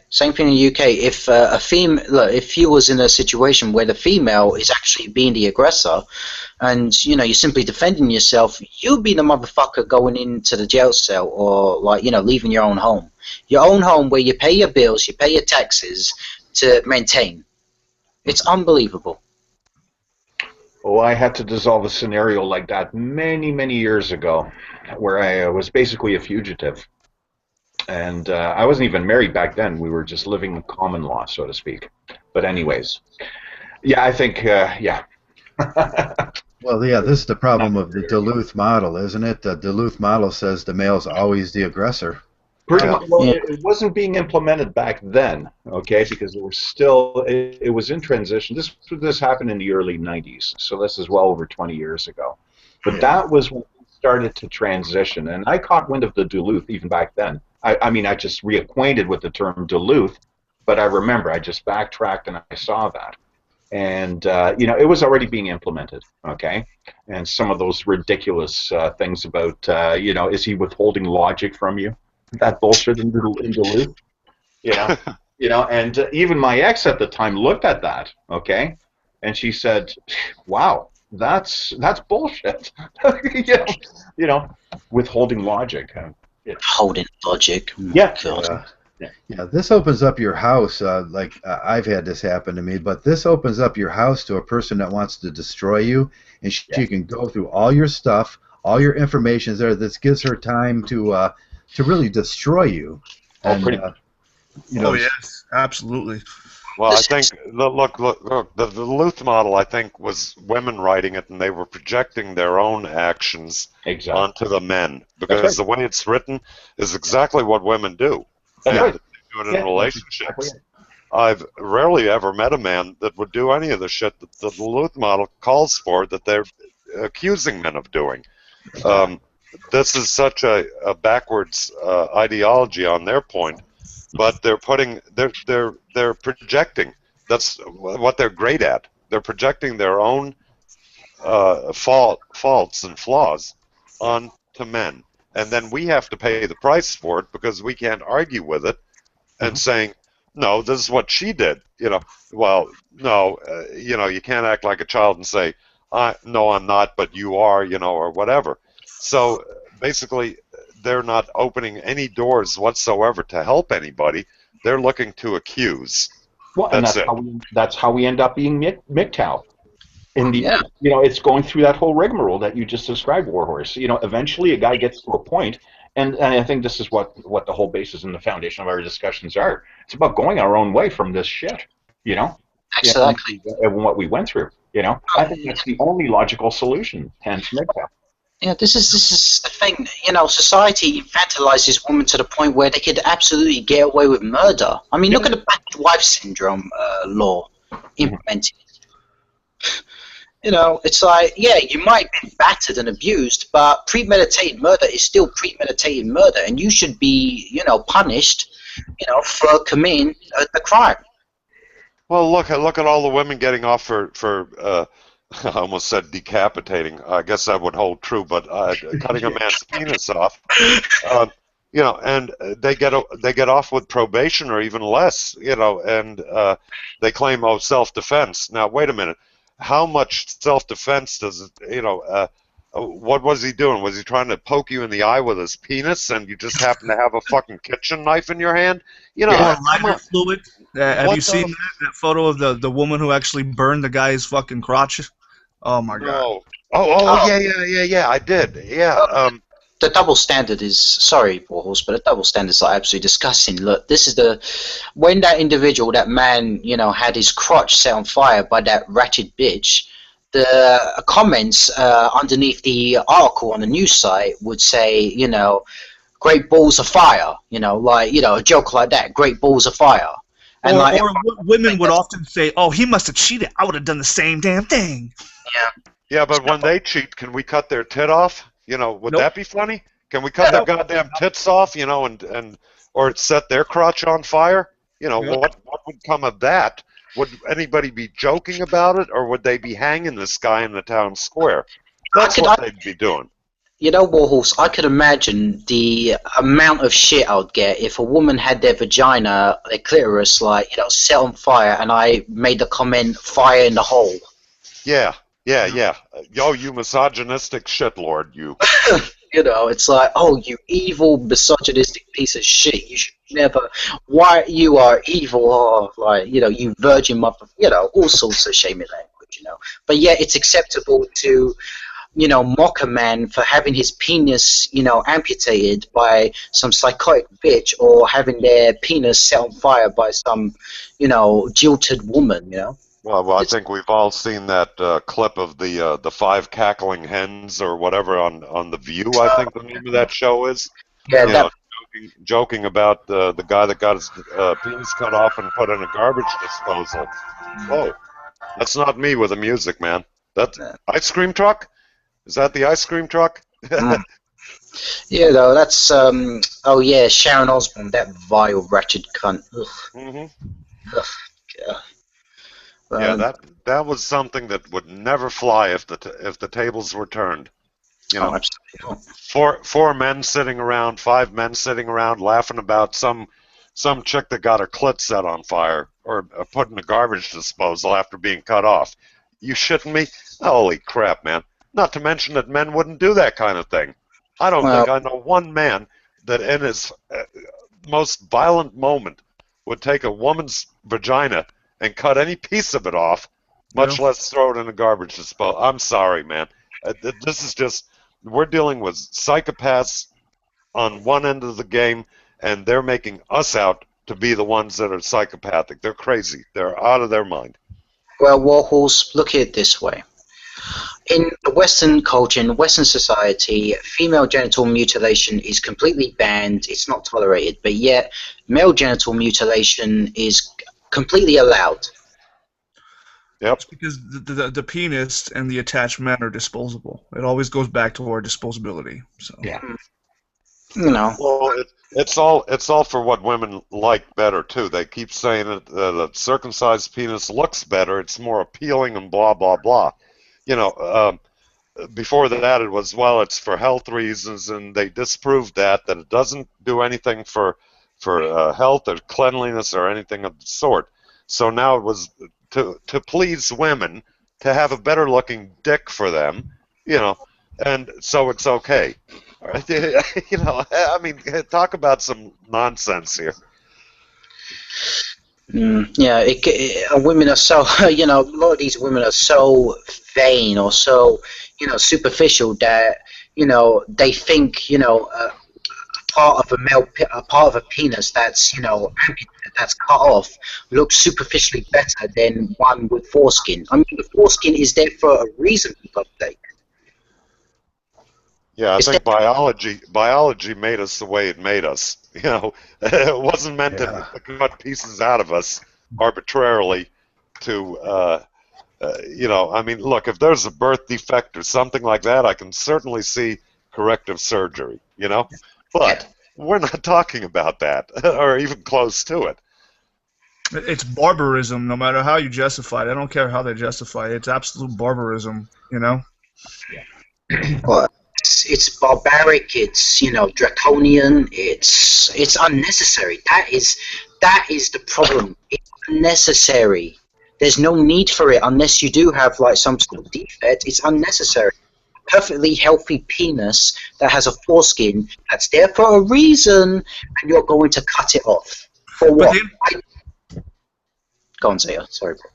Oh, so I mean, but it's been in practice in Western world for so long that for us to, you know, now lodge, take exception to it and even vocalize that in a public way, it's automatically dismissed because it's become so fucking ingrained. Even men that are even not necessarily white knights will be like, yeah, it makes sense. Like, I mean, and that's the power of information, and that's the power of propaganda. Like, you can. Yeah. This goes back to the question with religion. These things are so ingrained in religion that they'll cut a boy's penis up without even thinking about it. What else is in that religion that we just take for granted and we see?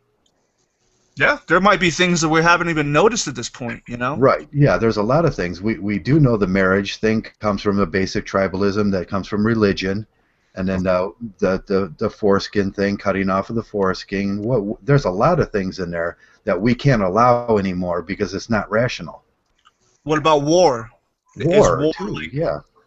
I mean, obviously, and this is male nature, we are aggressive. We are a little bit more aggressive. I think both, you know, male and female, both have the same capacity for violence, but we happen to be more aggressive. But here's the word. Look at the word aggressive. Why is it called aggressive?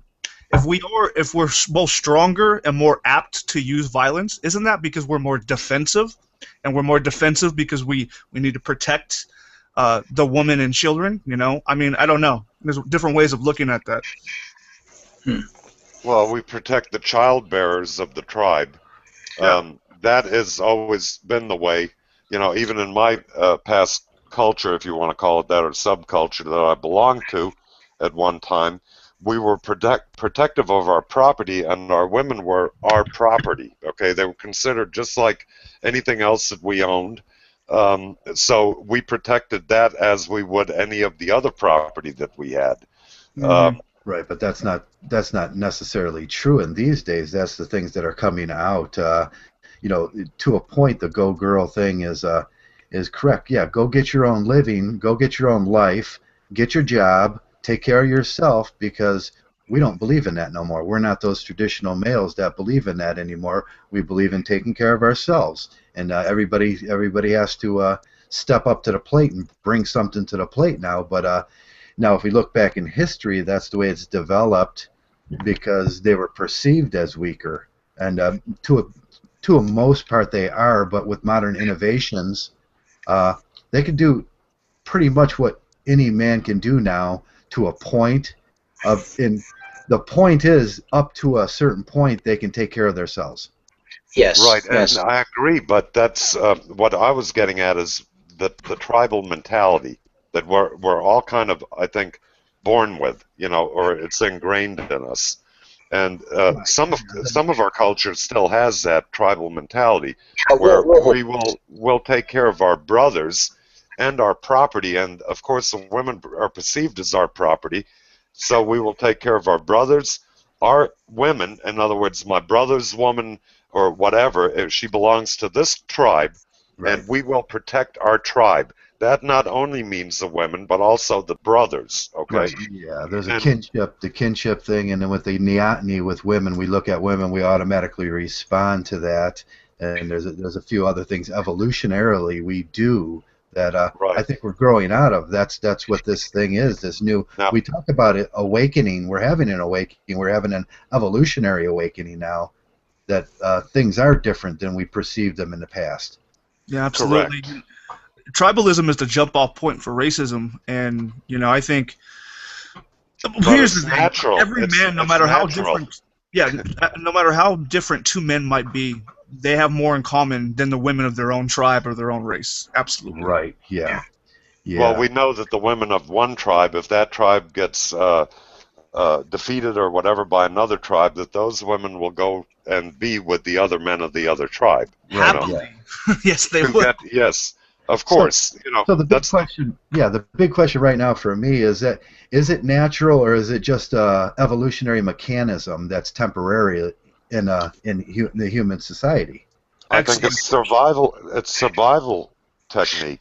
Well, yeah, because it's within our sorry, Walls, but it is within our biological imperative to protect the gender that has the capacity to produce the most precious commodity in all of human civilization, and that's produce new life. Right. And we still look, no matter how we do become, deep down our biology, we will still have those tendencies. Yeah. And you bring up an interesting point, and it kind of goes back to the debate with Nawalt and Allwalt, is that you can't ask a woman to fight her nature, but Mgtow is a manifestation of us either trying to fight or transcend our nature. Yes. Right. Yeah. Our plumage is falling off. Our tails are falling off still. Just because it was that way, it used to be that way, doesn't mean it is that way now. And No, that's but what Mgtow to say. Instincts do surprise you sometimes. I'll give you an example. Some while ago, I was at a gas station. I was on the motorcycle, and there was a girl that had just filled up, and then she went and parked somewhere. She came up behind me and tapped me on the shoulder and says, could you help me pick my bike up, please? Me, without thinking, without hesitating or whatever else, I went over there, I grabbed the bike, I picked it up, showed her how to do it in case she had to do it by herself, and I walked away thinking, you dumb shit. You should have just told her, look, if you're gonna buy this thing and ride it and act like a man, you ought to be able to pick it up like one. But the instincts took over, guys. It was just like I gave it no thought at all, and there I was being Mr. White Knight, and I wasn't looking to fuck her or anything. I really didn't give a shit. But instinct just took over to help her, I mean, damn. Now, if it had been a brother, some guy with a bad back or whatever, I would have helped him pick it up too. So I don't know what happened to me, but it pissed me off that I did it for this woman. Yeah. Yeah. I mean, it's I think also feminism has enabled women to to get help from the state, which therefore has enabled us to go our own way. Wouldn't you agree with that, guys? True. So in that essence, I do think Sargon is right, because without feminism, I don't think we'd have Mgtow, because feminism has helped women, to be more privileged, to, get help from the state, to get benefits from the state. So therefore, the state becomes the quote unquote man, becomes the husband, So it enables us to pursue our own ambitions and our own desires. Right. Yeah. I said the other day, a lot of judges, they'll tell a male that's had a child out of wedlock that as soon as the sperm leaves the penis, it becomes property of the woman. And but with that same thinking, as soon as the baby leaves the vessel, it becomes property of the community, and that's where we're going here now. The community is taking the place of the male. No, yeah. Well, it's also, the taxpayers suffer also. I mean, without the father, who's paying for that child to, be provided for? It's the state, and the state is funded by people, the People, taxpayers. yeah. Well, this is very. Well, Didn't Hillary say it takes a town to raise a child? That's the community thing. Yeah. There you go. Well, yeah, it goes back takes to a tribe. evolution. Yeah, it does take a tribe to raise a child, but what happens when that tribe is the state, and what happens if that state is predatory? And that's what I'm going through. Like, so here's the thing. I don't personally, and nobody else is dictating, I don't personally believe I can be full Mgtow for the next 8 to 10 years until my daughter is of age. And I know that. I realize that because I constantly have to engage, the state. Constantly have to engage the schools. She's in therapy because of past abuse from a woman that I introduced into our lives, which I take accountability for. But but here's the thing: if I make one wrong step between the schools or therapy, they will take her. Right. You know what I mean? They will take her away. For me to even get full physical and legal custody, even though this woman had just a horrendous past, was still a fight. It was still a fucking fight, even again, and she was clearly unfit. So. But also, yeah, that wasn't your fault though, Misanthrope, man. I mean, you want to know that woman was a toxic cunt, Yeah. Well, no, here's the thing. Actually, it was. Even though you're blue pill, I do believe in accountability. I think that's what defines a man, is accountability. So. Accountability. Yeah. What I'm trying to say here is sexual cryptis has always been with women. We just didn't know about it. It's like AIDS has always been on this planet. We just didn't know about it. Sexual cryptis in women just says the community takes the part, and women act this way. They hide. Cryptis means they hide their fertility. When we look at judges and we look at lawyers and we look at these people, we are not wrong. They just don't know this simple fact yet. Oh no. These lawyers and these judges, they rub their hands together, thinking it's great. We're going to make money out of this. Yeah. They're still barbaric. They're still in the Victorian age. Why Mgtow's growing up, why feminism is growing up, and Mgtow is growing up and say, yes, we are separate people. We are separate entities. We are equal in a certain way and disequal in a certain way. But what we're asking for is responsibility and accountability from the women, and these blue pill judges, lawyers, and traditionalists are inhibiting that process. Traversable, they're inhibiting it because they make money out of it. They're making money. It's greed. It goes back to that same greed thing that we were talking about. They think they're right, but we are simply saying you are wrong. Yep. Yeah. I mean, women, I mean, it's also like, goes back to, single motherhood, which is tremendously, tremendously detrimental to, the development of a child, not having a father around. But that makes money. That makes a lot of money for the state. And also it makes a lot of money for the state. It makes, a lot of money for the state. Like I said, I'm repeating myself. Yeah. And well, they're confusing. They're confusing the community biologically and evolutionarily with the community socially. They can't separate themselves from the two. They think they're the same, and they're not the same. Well, as a single father, I never had the state. I've never had the state. I had to realign myself with family and whatnot to create my tribe around my situation. Otherwise, I'd be out in the wind. You know what I mean? I would totally be out in the wind. So. Right. Yeah, I know. I raised certain amount of children by myself, and she went to jail, so I had to raise them for a certain time. And yeah, there was no help for me. There was 2 programs. It was either lose the kid or go to work and do this. But for women, there's 3 programs. You know what? The reason why single fatherhood isn't celebrated within society is because it doesn't benefit the state. The father doesn't need the state to look after his child, but the mother needs the state in order for the child to be looked after. Right. Yeah. When we say these things are corrupt, we mean these things are corrupt and they're not good for the society. But it's how willing are we to keep going with this thing and say yes? We can't have this nihilistic attitude and just say this is the way things are, because that's a fallacy. I know, Traversable, but unfortunately, look, this is an old saying that my stepfather used to say. And unfortunately, it rings true in life. Money talks, bullshit walks. Well, yeah, that's what we're trying to fix right now. I think Mgtow is a conglomerate of men too. That sooner or later we are going to build our own society. That would be nice, you know, And based on rules, you know, that's not. yeah, that's when our money will talk and bullshit will walk, and that's when our vote will talk. And that's what we're doing. That's exactly what we're doing here now. In all likelihood, the title, the name, and the brand will go away, but it will Yes. it will seed a variety of different men's movements. Absolutely. Right. It will transgress into something bigger, more powerful, a lot of different groups, a lot of different ideas. But generally, I think evolutionarily, this thing will transcend and eventually become the social norm. Yes, Hopefully.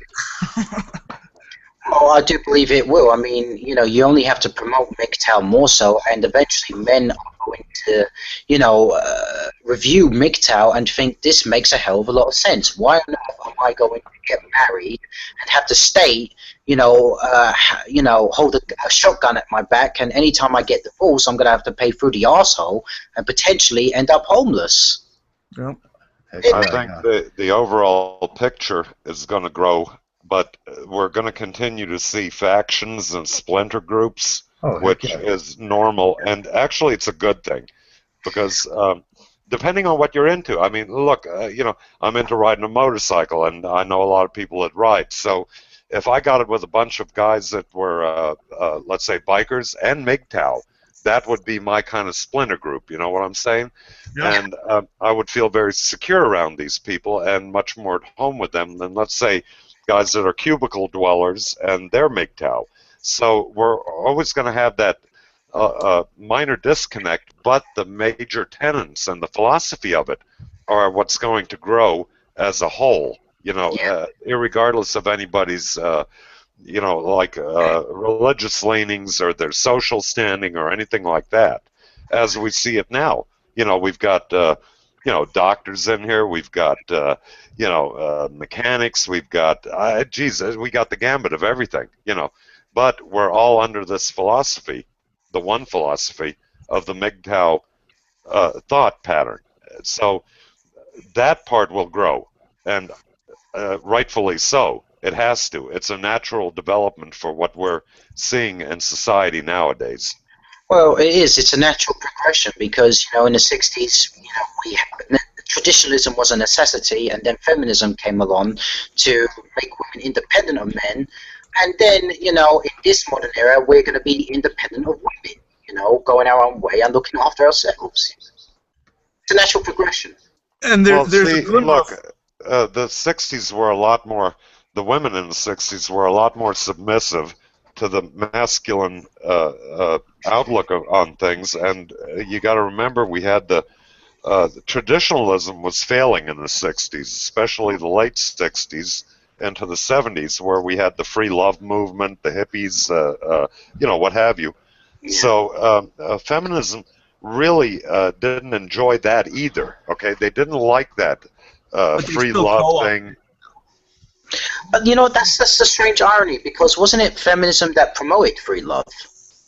Not in a roundabout way. So feminism co-opted all the mini movements, including civil rights for blacks. You can actually clearly see this. So feminism had an influence, namely on the Black Panthers.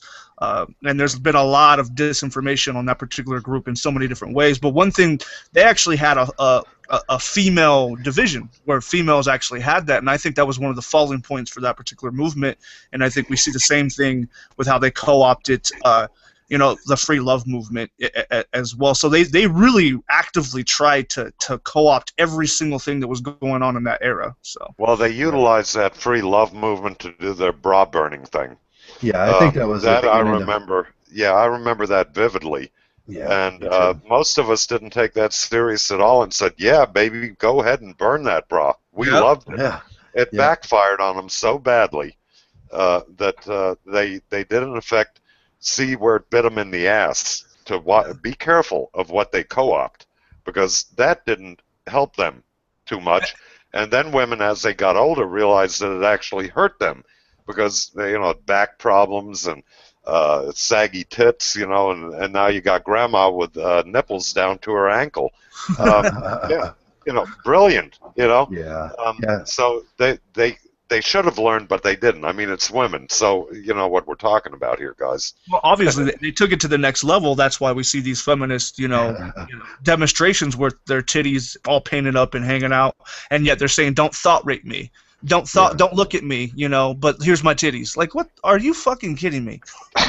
Yeah, the next unhealthy level is what they took it to. I think the free love movement started as a red pill movement, didn't it? It was an intellectual movement. It was saying that, we don't agree with the wars, we don't agree with traditionalism, we don't agree with what's going on now. And then, like you said, feminism is so good at co-opting anything that comes along. Look what they did with the LGBT movement. They just. I would say the beatnik movement was the actual red pill movement, and then others co-opted it, and that turned into the hippie movement. So. The hippie movement, right? Yeah, the beatnik movement in the 50s. Yeah, Hyde Ashbury and crap like that is where that basically came from. The hippie movement was a reply to the traditionalist 50s of straight society. In other words, the Bohemians, the Bohemians were writing about this for a long time, and then I think that particular generation, post-World War II, the new suburban family, these kids had more luxury to think about these things and rebelled against traditionalism and whatnot. So. Correct. We had the thing back then that, and look, I grew up during this time, so I know I lived it, and it was don't trust anybody over 30. People that own a house or people that own a refrigerator can't be trusted. I mean, it got silly to the point of, I was never a hippie. I didn't like hippies because they were dirty, they were stinky, they were nasty, and, they didn't even believe in taking a bath or showers, So the hippies kind of got glorified through the New York, what was the concert? The big one. Crap. Woodstock. I'm losing. Yeah. Woodstock. Yes, Woodstock. That's where it kind of went to the top of the hill, and we started rolling downhill going into the disco era, which was a reply to the hippie days. So, all this stuff, feminism got their little grubby hands into it.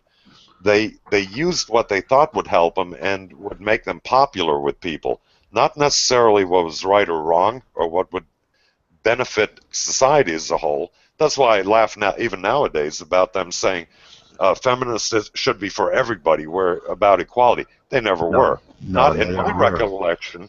Never in my recollection. And let me tell you, feminists were ugly cows back in the day. When I was a kid. They were, Birkenstock wearing, maxi dress looking just ugly broads. Nobody wanted to fuck them. Nobody. Yeah, so, look at some of the other movements that came out of that too. We forget about these movements. You remember Crumb, Harvey Pekar, and what Harvey Pekar was saying. He was working in my town here in Cleveland, and as a librarian bookkeeper, or what is he did, and he said, "This isn't good enough for me." Yeah. It was the start of Mgtow, I think. He was saying, "I'm a Mgtow. I want something different." He went through that whole cancer thing, and Crumb was making the girl with the head cut off, Mr. Natural cartoons. Oh yeah. And that cartoon thing. Wasn't he essentially married to like a feminist at the same time? Lizzie, yeah, she was. No, she was just a very subservient woman when he first met her. They were both a lot the same, and he was saying he didn't get it fully because there was no red pill movement, there was no Mgtow for him. He was trying to explain what he was feeling, and what he was saying was, I don't want to be this guy working my life away in this office. Mm-hmm. That was not acceptable to him, and so he wrote the cartoons for Crumb, and Crumb added the cartoons. That was just one movement. You know what else was another movement?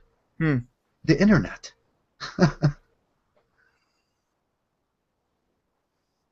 Yeah, it did with the technology. forums. Yeah, The forums originally on the old MSN. yeah, the Uh, technology came from that Yeah. hippie movement, and no one wants to give it it was a cultural push for this bigger thing. Well, So didn't it go from like hippies to military applications for like tanks and whatnot, and then finally it hit end user level, and then everybody jumped on the bandwagon. right. It was originally entertainment for Pong games, and then the military seen the vast usefulness of the internet that they were developing, and they started that. I can't remember what they called it, but that all came from just the men sitting in their garage trying to be men in their garage doing something that was useful for society. So they came up with this little box that they could play games on. Yeah. well, didn't that go from I forget the name of the machine. I watched the movie during World War II to decode the German Right, yeah. codes and everything. That was the first computer, so to speak. Yeah, that was all based on bowling logic, wasn't it? I'm trying to remember the name of the damn machine. But then I know that NASA had a huge computer back in the 50s. Right. That, Yeah, IBM. They had the IBM computer, yeah. Yeah, all those reels running all the time, in Yeah. that air-conditioned, huge room.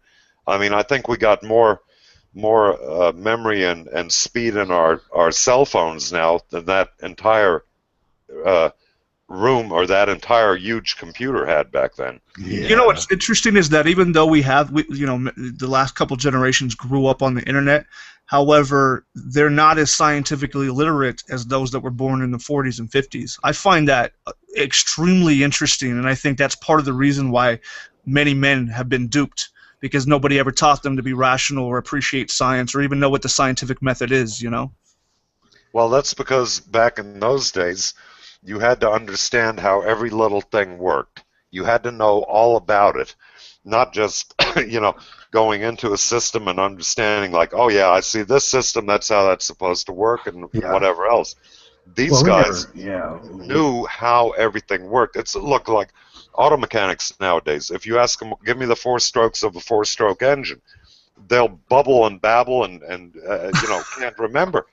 Because, well, they've been trained in the electronics, the computers, and everything else that are constantly what they're forced to understand about the whole system on these vehicles nowadays. So they forget the basics. They don't even know the basics really. They rarely cover much of them, and what they do cover is so short term that they forget about it.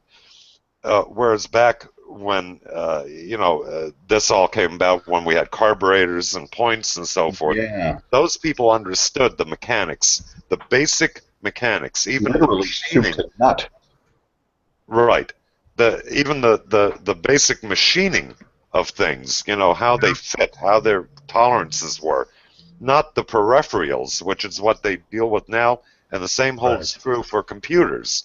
We absolutely. I was just going to say, I was in the telecom industry for a time, and that's what it became before. It was about replacing the micro components that made things happen, and then everything just became a board, and all you had to do was, oh, it's malfunctioning. Just do the basic tests, go in there, pull the module out, put a new one in, off you go.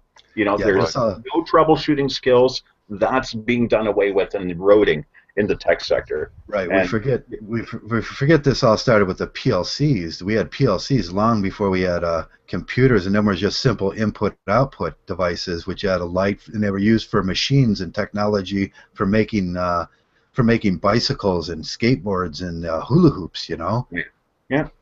Amongst many things. Jeez. Yeah. Well, it's the same as in the automotive industry and even the motorcycle industry anymore. They've got multiple processors. They've got things that communicate by signal instead of multiple wires. Now you've got one wire transporting a signal, that's going to a bus. So this is what everybody is focusing on today.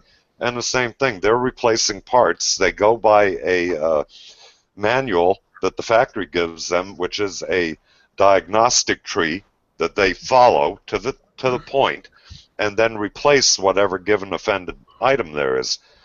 they don't have the basic knowledge of how the system is supposed to function. Right. In other words, nobody's doing any reverse engineering anymore because they don't understand the initial startup of how it came to this point. But yeah, when you bring that up, the first thing that comes to mind is that there might be a glimmer of hope and also a glimmer of dread, because we are quickly approaching the technological singularity where we actually may truly merge with technology and it'll change all paradigms.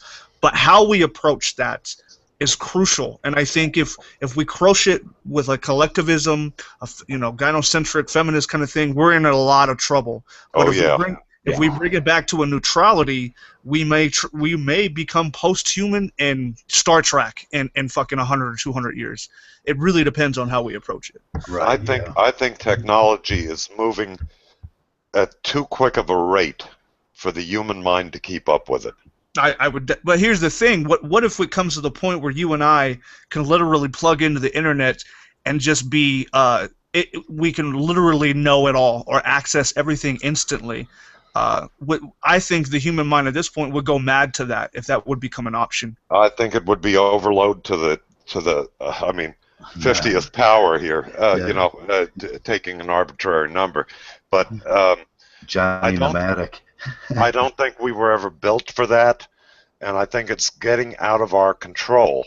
And it's, if this were one person designing all this stuff, and bringing the technology forth at such a quick-paced rate, then I would say, look, if one person can do this, then a lot of us have that ability.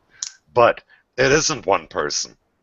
It's a huge conglomerate of people all advancing this technology, and new people coming in, not knowing the background all the way through, but going from what it is now to the future, which leaves so many people behind in the past, and now trying to catch up to that it's humanly impossible. And even if you could plug in, I think it would be so overwhelming that you would literally end up being in a rubber room drooling on yourself because your brain would just not function anymore. It's too much. Yeah, so... Well, it's not plug and play revolution, really. Yeah, so is feminism sort of an anti-technology? Men are kind of growing and we're evolving, and feminism is sort of a way back to the 50s and anti-technology. And I wanted to say with that, I'm gonna start wrapping this up for palatability on the live broadcast. So we started out with a lot of things here, and we came this full circle around to how bad feminism is for our society. And we're starting to see, yes, it's sort of an anti-technology. It's an anti-male. It's an men are maturing, men are evolving, and women want to stay in the same place because they're being taken care of. Well, think about this. I'll say there's a program, I think it's out of Stanford, it's called Sailor, and it's designed to have women in robotics. All right, so that in and of itself, fine, no problem. However, but they also teach, I read this article, and it actually mentioned that one of the side lessons is gender politics. I don't know why gender politics has anything to do with robotics. Yeah, that's ridiculous. And a STEM field. Yeah, you would have to interject that. Holy shit, are they... Yeah, never mind. So these are young, brilliant women in Stanford, and they're being taught like a version of feminism, and then they're going to go on into robotics and artificial intelligence communities, and guess what's going to happen?